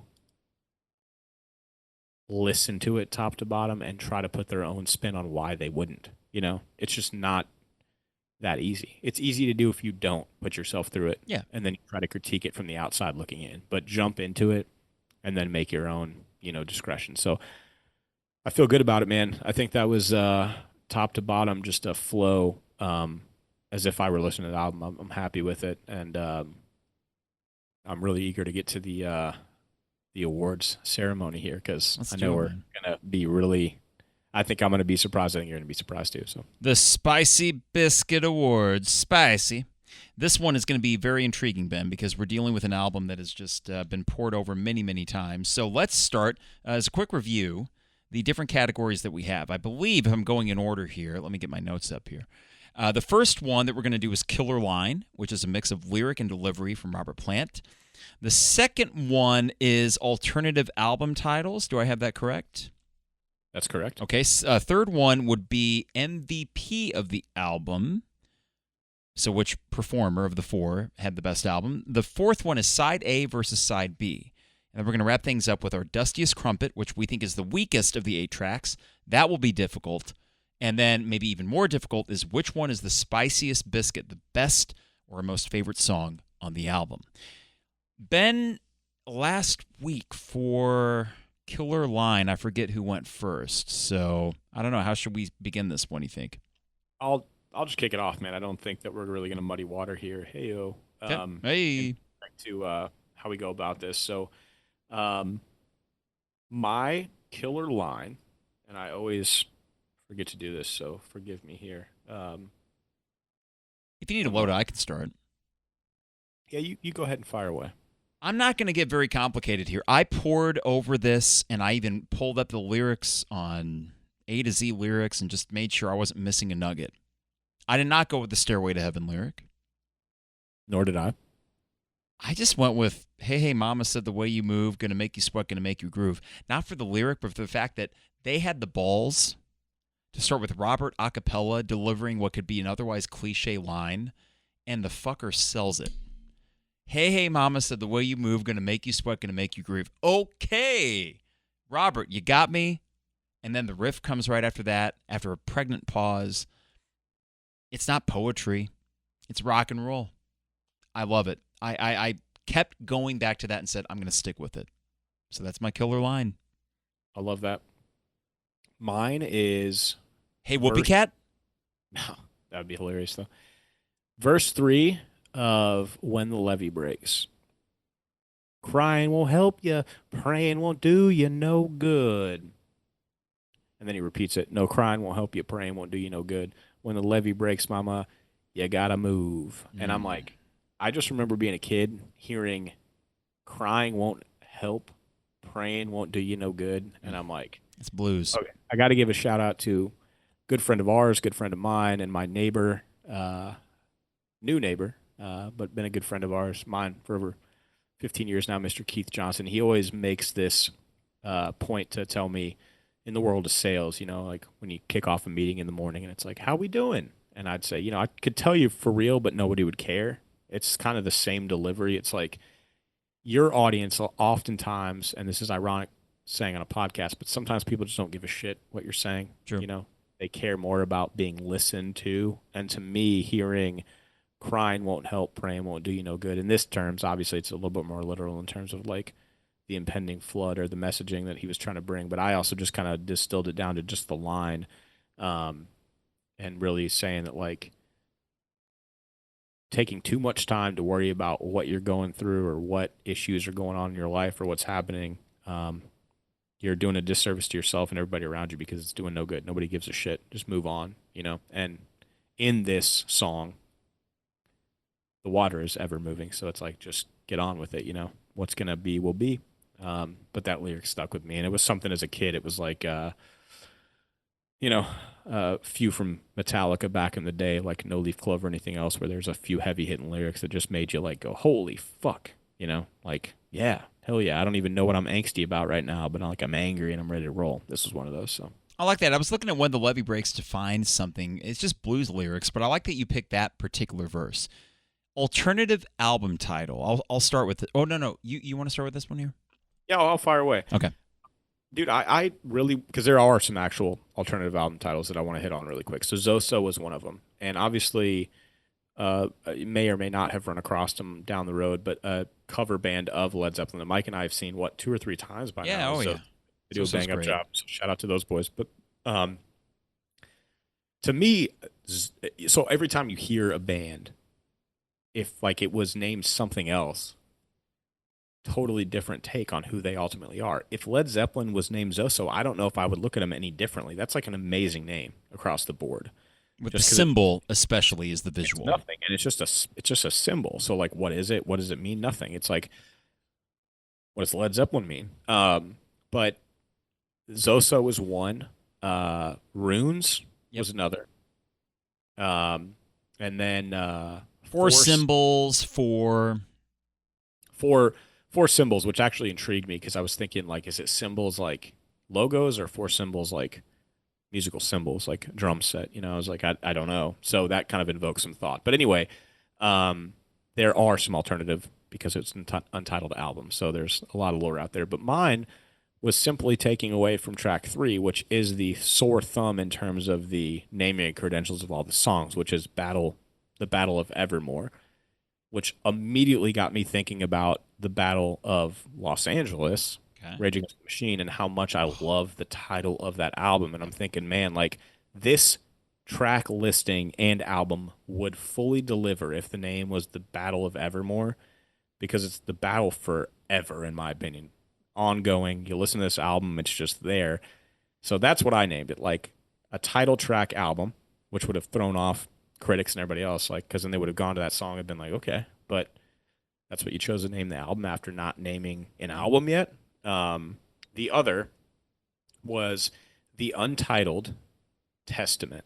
So, like, to me, like I said, this is sort of the North Star that I utilized when I was going through Led Zeppelin as a kid, that it was like my Zeppelin Bible. It was my testament. So, like, I felt Jimmy in way of saying I don't want to give the record company or anybody else for that matter what they've asked for, but I could go ahead and put another word along with Untitled. So the Untitled Testament could be like a, screw you guys. This is the Bible and the gospel, but it's also still untitled, so you don't get all of it, right? I like both. What do you prefer?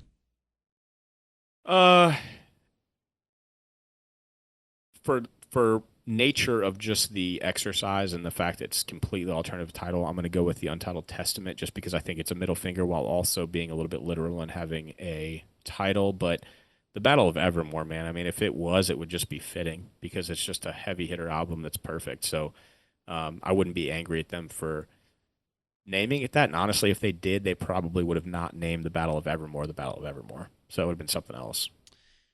And by the way, is it the Untitled Testament? Is there a the? The Untitled the Testament. Untitled Testament. Okay, I like that. I have two options. I have a preference. This second one just occurred to me recently. The first one is Urban Decay, which is off of the album cover itself. So it's like you flip it over, you're like, oh, God, things are going to shit. And it kind of is the juxtaposition of the hermit guy, or the Thatcher with all the sticks, and then you flip it over, and there is that disgusting apartment building in the midst of an old-timey Birmingham neighborhood. Urban Decay. The thing is, though, the songs don't necessarily match that theme in any way, shape, or form. Here's the title that I think, and you're showing the gatefold now in the Zoom, and the gatefold is the hermit on top of the rocks with the light holding it, and it's just such an iconic image. I think I'm going to go with this alternative album title. Headley Grange. That's it. Headley Grange. I thought about that too, and I love that you pulled that out, because to me, unless you do any kind of deep dive or lore behind the scenes, you're never going to hear that. You're not going to get that takeaway from where they've recorded of what they've done. And to me, Headley Grange evokes, is that a feeling, a place, a thing? What is it? Like, you don't know, right? So, and I surely wouldn't have imagined it was a place. So that would have been the last thing I would have thought. So I love that. That's super thought-provoking and super literal. And then when you take away the track listing and where they went with this black dog, it would have made sense as well. But I think at the end of the day, Jimmy's sticking to his guns on this one and leaving it completely untitled, just for lack of wherever else they could have gone with this, was perfect for what it ended up being. Because if they would have tried to slap a label on it, who knows, man? Like, who knows the cosmic takeaway of what it ultimately became. So perfect. No, I think that when we do this exercise, we know that most of the time the album is perfectly titled.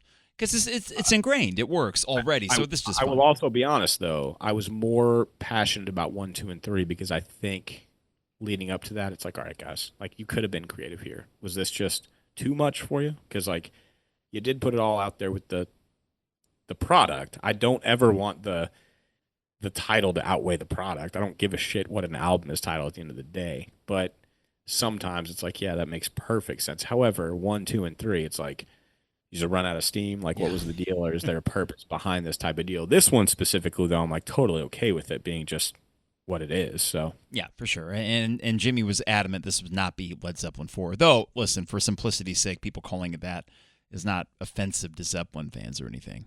Okay, right. MVP. Can I kick this off? Go ahead. All right, Jimmy, I gave the first two. Deservedly so, I think. We both went. You went John Paul Jones the second, which was deserving, and we both went Robert Plant last week. I'm not doing this just for the sake of trying to divvy things up. Fuck. But my MVP is John Bonham. Here's why. It's John Bonham, and I want to hear your reason. Okay, so you have the same? Yes. If you think about the most iconic parts of this album, other than the Stairway to Heaven solo, it's John Bonham. Now, Black Dog is a group effort. Rock and Roll has the drum intro and the fill at the end. Doesn't even play on the third or the seventh song. So he's not on two of the songs, okay? He's on 75% of the album. And he's not even on half of Stairway to fucking Heaven. Yet, his intro to Stairway 4 minutes in, and the fill at the end of it, going into okay. Misty Mountain Hop, iconic drum intro, the tastiest fills that he might have ever done on a track throughout that entire song. He was on another level. 4 Sticks, John Bonham. When the Levee Breaks, John Bonham. This is a band that if you put Joe Schmo drummer, Led Zeppelin IV is not the monolithic record that it is. He was at his peak, the most tasteful drumming of his career, and that's saying something, because the reason I love John Bonham more than any rock drummer, yes, he was a virtuoso in many ways, but the guy knew when to leave space and when to pick his spots to go crazy. So I'm going Bonham. I could go with anybody on this album because they're all in absolute tip-top shape, but John Bonham. 100%. You took a lot of my reasoning and internal discourse away in your recognition, so commend you for that. John Bonham as well. I'd put Bonzo down for me because I guess this is a little subtle shout out to our boy Kyle Watson. He always, growing up, and continues to say, and this is no joke, it's not the size of the ship, it's the motion in the ocean. And I could not get that out of my head as I was listening to this entire album, because he's not in the entire thing. No. And he's not in half of the most monumental song, most in history, but like in this album specifically, where like when he is playing, when he is in motion, it is so far and above impactful from everything else that's going on that it's impossible to get through it without saying fuck a few times because of what he's doing.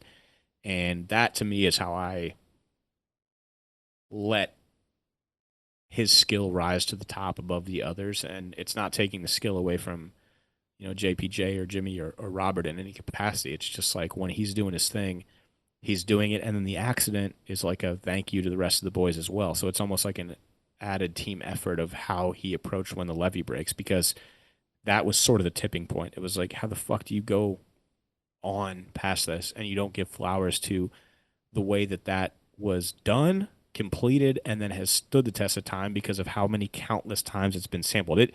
Somebody put somewhere, whether it was Rolling Stone or another publication, that it's the most sampled drum beat. Yeah, it is. It is been recorded of all time. So like, to me, again, I mean, it fits perfectly in the mold of giving the MVP to John Bonham in this one. It's not, and I'm in the same realm as you. I wasn't doing this to just spread the wealth. Like, I'm going to call a spade in this exercise.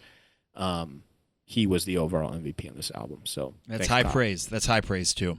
Side A or side B? This is a tricky choice because both of them are loaded. You start it with this one here. You know my credentials here. I sort of went against my explanation of how I do this last week. You look at in your top 5 tracks, which one had the most on a given side? This was a tipping point, so I sort of gave a roundabout way of going the opposite last week against my better judgment. But this week it was full on side B. Side B. Yep. I agree. Okay. And I think I'm not doing that thing that Stephen Hayden said in 2018. I almost wished I didn't say that because now I'm like, this is too convenient No. for my no, for my rankings. But at the end of the day, it's like he said that because that is a natural feeling of what most were doing. Again, dude, I almost am glad he said it. I'm glad you brought it up at the same time because that is the feeling this album gives you. Instead of the only reason he said that, he was going against the grain. He's like, this is a natural thing. It is natural. That's what I did. It's side B, dude. It's not even look, we're calling it side B. Stairway to fucking Heaven is on side A. Like, reminder, newsflash. Black Dog, rock and roll. So I just cannot escape the way that side B delivers, dude. Yeah. It is insane. So I'm with you on that one. Shall we get to it? Before we get into our track rankings, we got Dustiest, Crumpet, and Spiciest Biscuit. Let's predict what the other will do. What do you think will be my Dustiest Crumpet and Spiciest Biscuit? Dustiest Crumpet being least favorite, Spiciest Biscuit being favorite/best. Yeah, this is where it comes down to like the most difficult part because I don't, all of this, number one, like no disrespect. I don't want to like, go a direction that I don't wholeheartedly feel or think that you're going against. But I predict your Spiciest Biscuit as Misty Mountain Hop. Okay. And I predict your Dustiest Crumpet as the Battle of Evermore. Okay. I feel like that first one might have been projection a little bit because I was going to say your Spiciest Biscuit was going to be Misty Mountain Hop. But now I'm thinking your Spiciest Biscuit might be When the Levee Breaks. And your Dustiest Crumpet, I'm pretty sure, is going to be 4 Sticks. Now, we are going to go into this by letting the listeners know there's not a weak track in this bunch. Right. So our Dustiest Crumpet is not like when I did Thank You, where I thought, God, man, I've tried. I just can't do it. Or with hats off to Roy Harper, it's just goofy. They're just dicking around. Our Dustiest Crumpet is still going to be an objectively good song. So who gets to do the honors? It's up to you, man. I'll start. Go with it. Okay. I'm going to stick with my original rankings here. During our discussion, I was tempted to move my 7 down to number 8, but I'm going to stick with my Dustiest Crumpet despite really digging it the last few days. The Battle of Evermore. It is haunting. It's beautiful. It's a really well-written song, but it's a little bit too hobbity for me in some ways. I love Robert. This is just him at he called it a playlet, and I kind of rolled my eyes when I saw that quote. And there's no John Bonham on it, so unlike Going to California, which comes later, and it's not going to be towards the bottom for me, Battle of Evermore is one I've often skipped, and I cannot dismiss an entire history of listening to this album and say that I completely changed my mind in the last 3 days, as much as it is a pretty good song. So that second statement there, you did let out in your explanation of our track rundown, and I took note of that in your historic knowledge of this song. I think it's fair to say, like, obviously we do a little bit of research into the album and the tracks and everything else before we go into this pod, but what I try to do for myself is go track by track. The first thing I do after I've listened to it 1 or 2 times is sit down with a pen and piece of paper and I just list them, because I'm like, I know for a fact that when I start to look into the way these things were cultivated, written, who was on them, where the ideas came from, that it definitely will bode in swaying my opinion on them. But just from first listen and then resonating with where historically my mind goes, that's fair. And I kind of heard that from you in your take, and I was like, I feel pretty confident that Battle of Evermore is going to be your Dustiest. Fair. Number 7, Rock and Roll. Number 6, 4 Sticks. Listen, I like all these songs a lot, so do not let these dissuade you from me. The idea that I dislike any of these. I like all of them. Number 5, Going to California. Number 4, Black Dog. I fucking love Black Dog. Number 3, Misty Mountain Hop. I love Misty Mountain Hop. Number 2,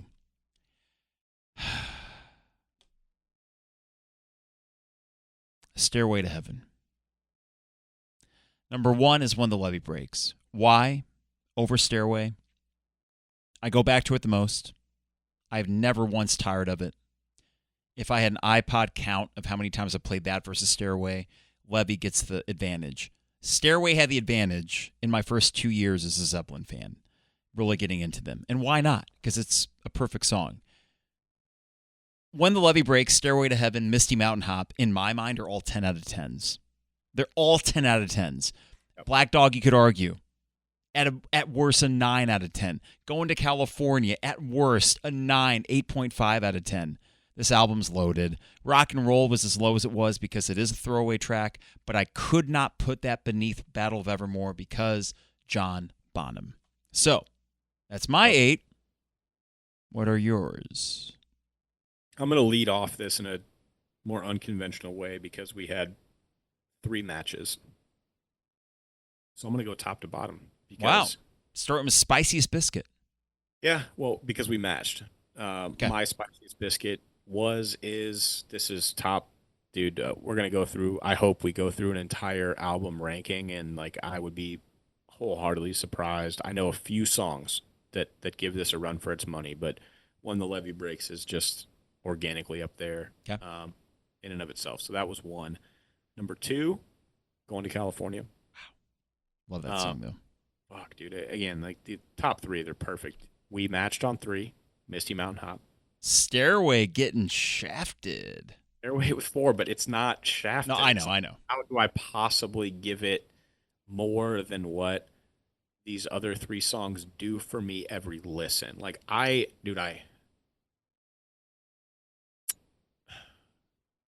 what's the most relative version of this? From a palate standpoint, I have to think about a good peaty pour of scotch before I do it. Like, I'm not just going to get home on a Friday and be like, the first thing I'm pouring for myself is like a Lefroy 18. I got to like kind of be in the mode in the moment. But I could pour a Captain and Diet, or I could pour a Michter's Rye on my way home. I'm not going to drink and drive, ladies and gentlemen. But like hypothetically speaking. Hypothetically speaking. When the Levee Breaks, Going to California, Misty Mountain Hop, they're all Captain and Diets. They're all Michter's Rye. They can come in any fashion, any time of the day, in any form, and I'm going to be happy about it. Yep. Stairway to Heaven is a long, slow pour. That's fair. Really great scotch. Okay. So your top 4, When the Levee Breaks, Going to California, Misty Mountain Hop, Stairway. What's number 5? Battle of... Wow. Okay. It's up there, dude. I love the peculiar shit. I love the Soundgarden, late B-side grunge things. And to me, this is like the closest version of grunge that you would get in the 70s. I mean, this is grunge.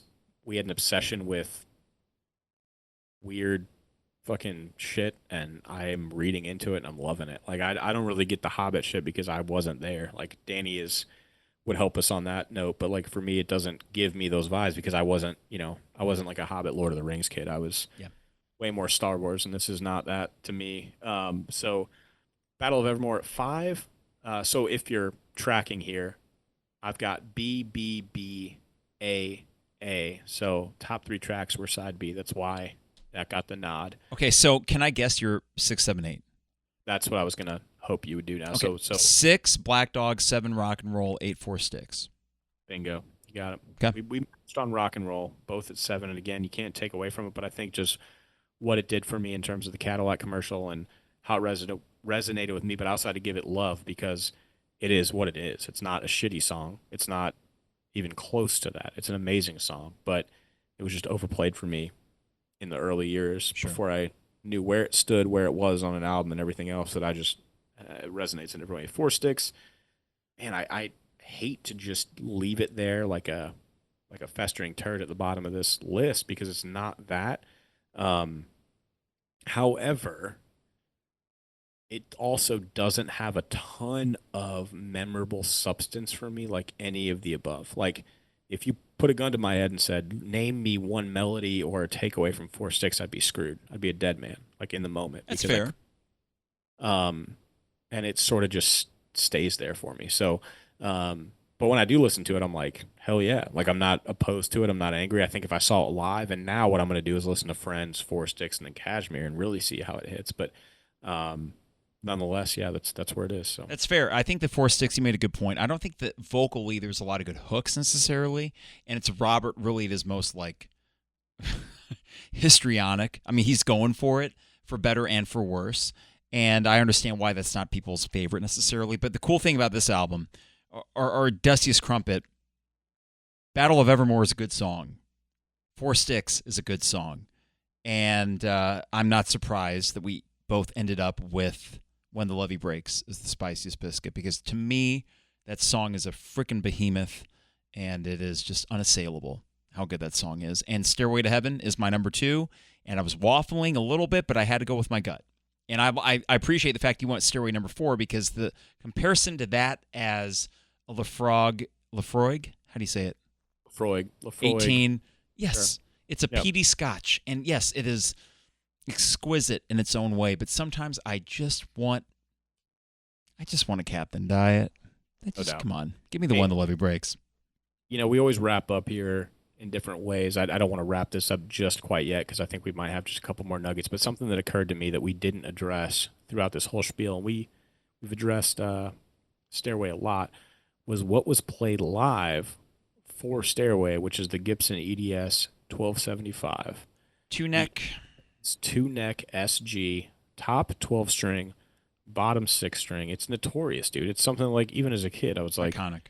the hell's he doing? What's going on? Just like the bow with the guitar. It's like just as synonymous. It's like, what's going on here? No, Ben, before you jump off that, I think the imagery and the iconic look of Zeppelin live fed a lot into this band's mystique.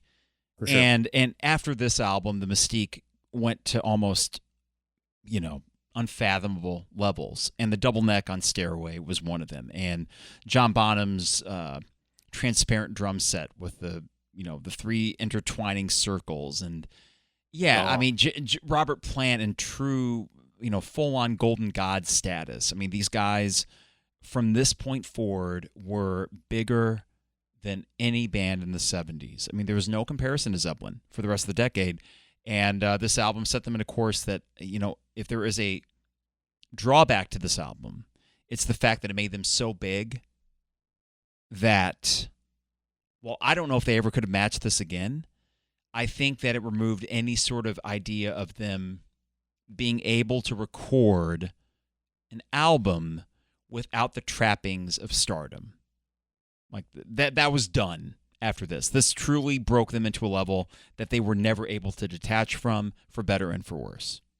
100%. I think to many Led Zeppelin fans, casual listeners, what have you, music experts, even fellow musicians, Led Zeppelin IV stands as the group's masterpiece. Led Zeppelin IV, Zoso, Ruins, 4 Symbols, 4 Sticks, whatever the hell you want to call it. 4 dicks. It sold massively. So what I do want to jump into really quickly, which we usually do, is the Billboard Game, is self-titled here as the album that kept Led Zeppelin IV from hitting number 1. Now, I'm going to let you know, because I did look this up today, but I'm going to let you know what I thought had kept Zeppelin IV from the top spot. Okay. So can we start, though, 10 working upwards, and then you can let me know what you thought 1 was instead of Led Zeppelin IV. So let's start 10 working our way up. So, Ben, is this the first week that Zeppelin IV came out? Yeah. And spoiler alert, obviously Led Zeppelin IV debuted at number 2. Number 2, and it stayed there for a bit. Stayed there. Did not hit number 1. Number 10. Can you take a guess? And the only hint that I will give you is that alternatively, the argument historically stands this band or that band. Wow. And we're talking about one of them. Beatles or Stones? No, we're talking about one of them. So it's always Led Zeppelin or Black Sabbath. no. No, I guess maybe Cream? I'm not regular in the argument. Oh, no, I'm sorry. Stop. The Who. Yes. Do you know which album? If it's 1971, was it Who's Next? Meaty? Beady, Big and Bouncy. Compilation. Yep. Unreal. Number 9. Number 9. Number 9. See what quick takeaways I can get you from this. Oh, I know right off the bat. So one of our most hysterical songs, band that has now played with the Stones in its entirety, and another that we both enjoy. One of my dad's favorite artists of all time. Two guitar masterminds and a band and artist that led this band that loves the mandolin. Fuck, that was a lot of. Yeah, there's a lot of quick. What quick. You said? 2 guitarists are in this band. 2 guitarists. One of which is in one of your favorite bands of all time and still is. Ronnie Wood, The Faces. Yes. Okay. Album. Ooh La La. A nod is as good as a wink to a blind horse. These British people and their humor. I'm just excited to see it firsthand. No doubt. 8 is not much I can say about this without giving it away. That's okay. Let's just say a lady who notoriously took down the greatest band of all time. That's all I can say about this album. What, Yoko? Mm. She had an album in the top 10 in 1971. She did not. She was just an inspiration for this. Oh, so is this Imagine, John Lennon? Got it. Okay. Number 8. Now, number 7, interestingly enough, 2 slots down from number 9. Okay. Now, this is a member of the Faces with his... Dude. Rod Stewart, Every Picture Tells a Story. Fuck yes. Can I tell you how perfect that album is? I was just about to say, can Jesus we talk Christ. about perfect albums? And that one's up there. Undoubtedly up there, man. I mean, you want to talk about childhood resonation for me? That album alone was just Mandolin Wind, man. Constantly played in my household and in the car. So, yep. Number 6, love this one. A little bit deeper of a cut in terms of what it was for this gentleman, also a UK rock star. Joe Cocker? No. Biopic that you're not fond of. Oh, not Queen yet, though. No. Was Elton John in the top 10? Mm-hmm. Are you already? So this would have been, what, Elton John self-titled or Empty Sky? That Man Across the Water. In 1971. Man, dude, he hit quick. Wow. No. I like the Elton John biopic. I thought Bohemian Rhapsody was crap. Oh, okay. Got it. Okay. I apologize. I liked Rocket Man. Much better than Bohemian Rhapsody. Number 5. Okay. We've got how do I explain this one? What genre? This is like it's more the boat drunk version of Piano Man, I guess, if you will. Sing along, notorious sing along song that's stood the test of time. American Pie? Yeah. There you go. Don McLean? Mm-hmm. Okay. 4, we're going into the funk realm. Funkadelic? No. Sly Stone? Nope. Keep going. James Brown? No. Nope. He wasn't top 10, really. This is more travel based, like what we would take to Chicago if we weren't driving a car. Grand Funk Railroad? There you go. Now, I will say they were not, despite the name, very funky. No. Now, was this closer to home? No. E Pluribus Funk? Yeah. You know what's funny about that album packaging is it was in the shape of a coin. They were huge, dude. They played Chase Stadium and sold it out. Jeez. Yeah. Fuck yeah. Oh, makes perfect sense. Number 3, I've got a soft spot in my heart for this gent. specifically. Cat Stevens. That you know me that well. Yeah, I was my teaser was going to give it away anyway. I was like, he goes by a different name now, so that's Is he alive? Yeah, oh yeah. Still, wow, good for him. Wait, now I need to double check before we get eaten alive, but I'm pretty sure that Yusuf Islam is still kicking. Oh yeah, still going. All right. I think. Now, number 2 was Led Zeppelin IV, so the question is, what was number 1? 76. He's got some years left, man. Number 1. So this is where you take over. You told me that you I did look this up. Yeah. And it was accidental. It was in some of the research I was doing. So, Sly and the Family Stone, there's a riot going on. Here's the thing that I thought for years was the album that kept Led Zeppelin IV from getting to number 1. I always thought it was Carole King Tapestry. But here's the deal. After Sly and the Family Stone, There's a Riot Going On, left number 1, Zeppelin IV did not ascend to that spot. It was Carole King's follow-up to Tapestry, whose name I forget right now, that took the number 1 spot, and Led Zeppelin IV never once topped the album charts in America. Carole King Music. There you go. Sat at number 1, and man, I mean, if you really listen to that album or take Carole King for what she was, you can imagine, like, that was in my grandmom's, never called her that, by the way, my grandmother's kitchen. Like, that was in my parents' car. That was in the workplace for many that were just playing the Mix 94.5 allure of music back in the days. Sure. It was just playing, like, family-friendly 97.5, whatever it was, that they were letting play through the office space. So, like, I would imagine that the takeaway from that was just the fact that it was so playable across so many different spectrums. Led Zeppelin IV was very calculated. Like, they're not playing that at the workplace all day. So I think that it makes sense for what it is. And Carole King is amazing. So not, terribly misled on what that is. But given the fact that Led Zeppelin IV is and still is what it is, a masterpiece. It's just always crazy to look back on these moments in time and think, like, in hindsight, what would it be? But also, I kind of agree with it. So it is. Well, Ben, if you want to compare 1971 to now, and I'm going to sound like an old asshole, from 1 to 10 on the Billboard 200 this week, it's Morgan Wallen, SZA. She's pretty good. Jin. Jin, I don't even know what the hell that is. Morgan Wallen again. Kendrick Lamar, he's good. Sleep Token, I don't know. Sabrina Carpenter, she's fucking cute. Sleep Token is in the top 10? I guess. Number 6. Yeah. Number 8 is Party Next Door and Drake. Are these fucking albums? Number 9 is Bad Bunny. I've heard of him. And number 10 is Fuerza Regida. Listen, I'm not going to judge the merits of those. I'm just going to say this.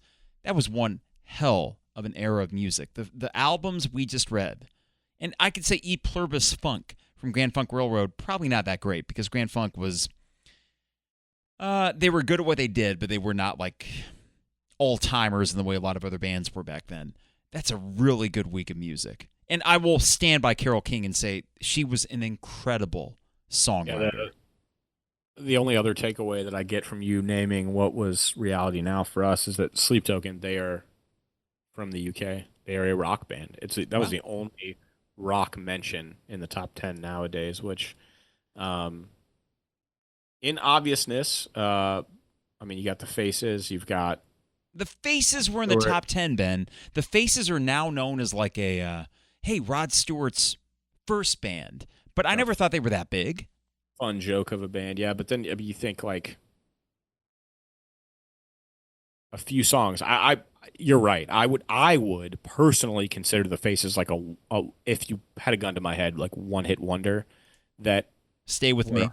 Formative reason of what became solo Rod Stewart, yes. And then Ronnie moved on along to the Rolling Stones. The fact they were in the top 10 is like shocking. But then you've got people like John Lennon, Carole King, Elton John. That's a murderer's row, man. That is a great top 10 right there. Yeah, for sure. I think it's one of the better ones that we've had so far. So, holy shit, man. Zeppelin IV, that episode, good time, banter amongst two good buddies. Don't don't want to toot our own horn, man, but that was fun as fuck. Yeah, I hope that we did this album a service, because I was concerned that it's so big and so ubiquitous that there's not much to say about it. But I hope and I think that we did it's some kind of justice. Well, last week was Bronniar Banter. Would this be Headley Grange Gabbin? What would we call this? I don't know. It's a good question. I think I would sit on that for a moment and let this bourbon stew. But I will let you know, though, Ben, I am excited. As fun as these first four were, I'm excited to get into Houses of the Holy, which I have conflicted feelings on, but I'm going to give it some listens. I'm really excited for our first double album, which we won't do so often, but every now and then we'll have to do a massive double album, Physical Graffiti. And I cannot wait for you to dig into the late Zeppelin stuff, for better and for worse. But this one this week, for something we've heard a bajillion times, it was really cool kind of rediscovering things that were, I don't know. I mean, every single drum fill and every single guitar solo were ingrained in my memory, and yet sometimes you need to just go back and listen to it. Yeah. Free yourself from everything you've heard before.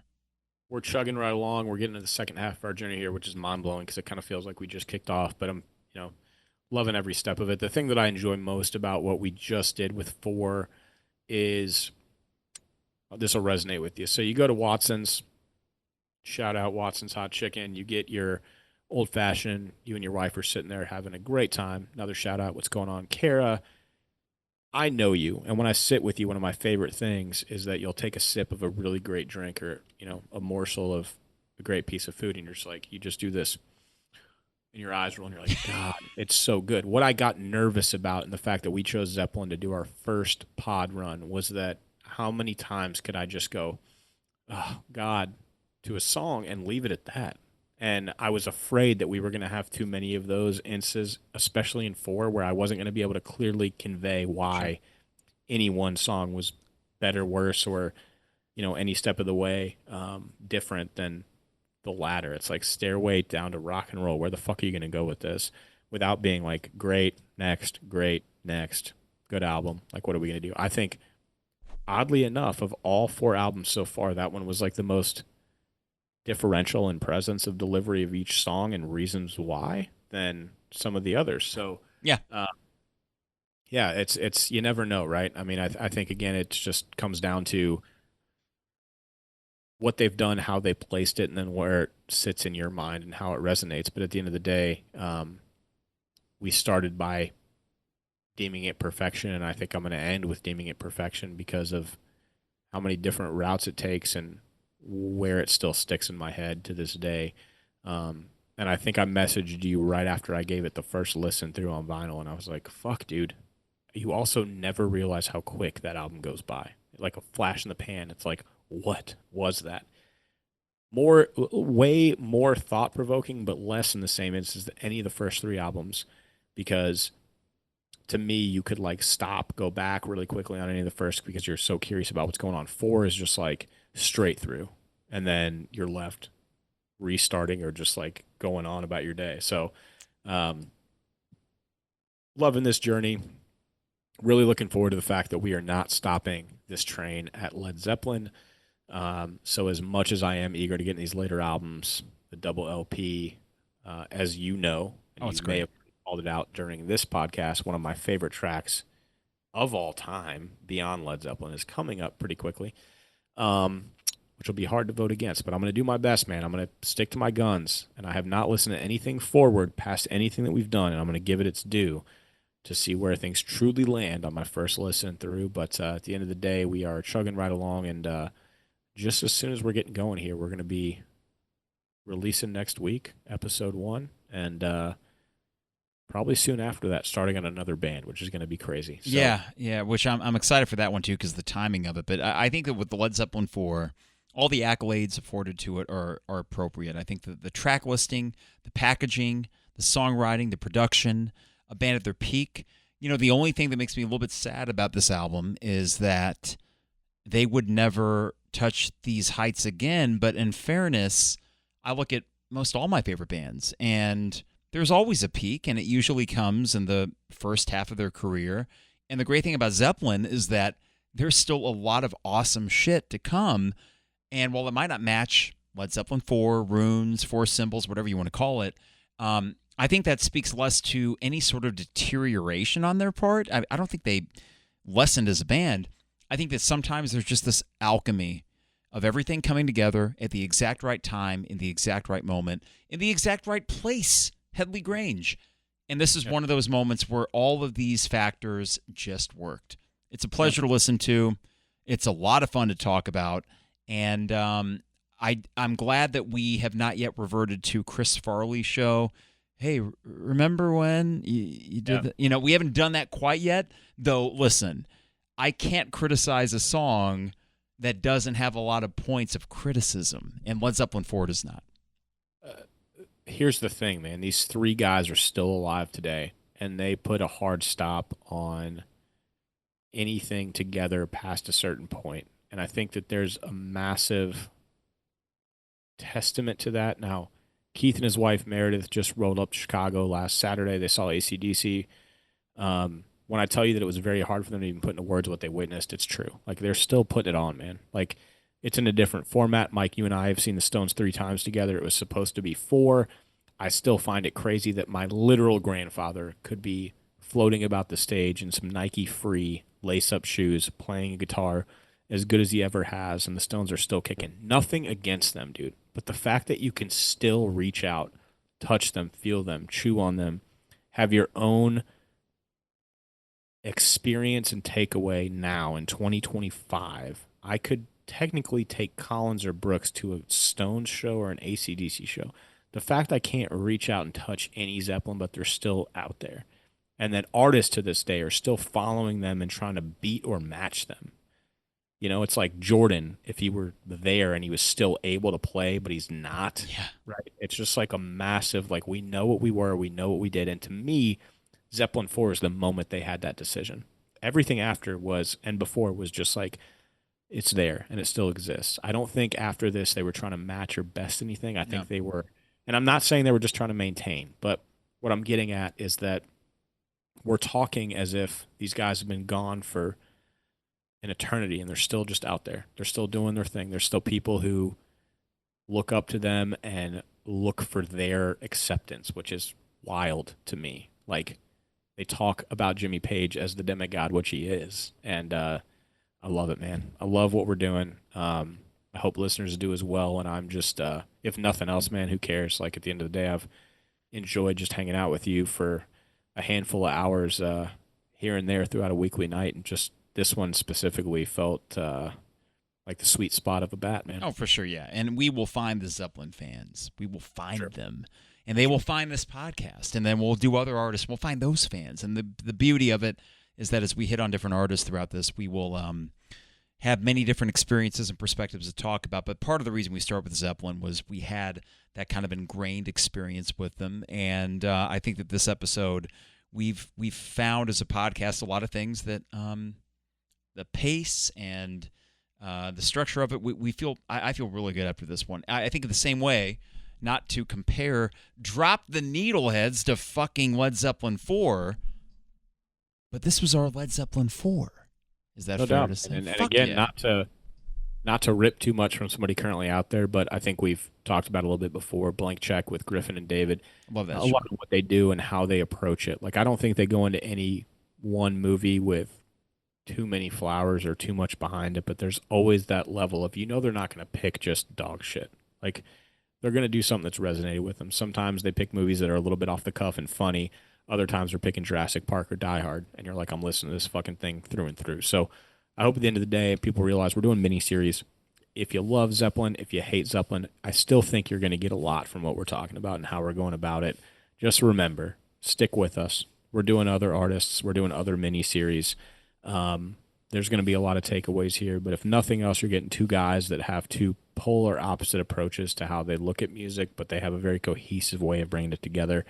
And I'm loving this, man. So, I don't have any more words to say tonight except for we may be doubling up here. And for listeners that don't know what day it is Wednesday, May 28th. We may just double this up and go with round 2 tomorrow, which dear God. feeling at this certain moment. So Nonetheless, man, we're rocking and rolling, and that was so much fun. I knew it was going to be, man, as I was going through this album. And so I love it. There we go. Drop the needleheads, where the records spin, the bourbon flows. And in the case of this miniseries, The Pod Remains the Cast, the takes? Why do I keep messing this up? What do we say? The takes, the things are as deep as John Bonham's bass drum? Why am I screwing this up here? The breakdowns. Got it. Yeah, I was gonna just give a healthy outro. There we go. Do you want to take it home tonight? I'll take it home. Take it Drop home. the needleheads with Schmiggy and Yahtzee. Hey. Schmiggy, that's him. Yahtzee, that's me. The record spin, the bourbon. Look at that. Let me restart this real quick. Okay. Drop the needleheads with Schmiggy. Me? Hi. I fucked that up. I'm sorry. What should I say there? That's me. And then I'll Okay. All right, start again. This would be a great outtake with it. Drop the needleheads with Schmiggy. That's me. And Yahtzee, that's me. The record spin, the bourbon flows, and the breakdowns are deeper than the inside of John Bonham's bass drum.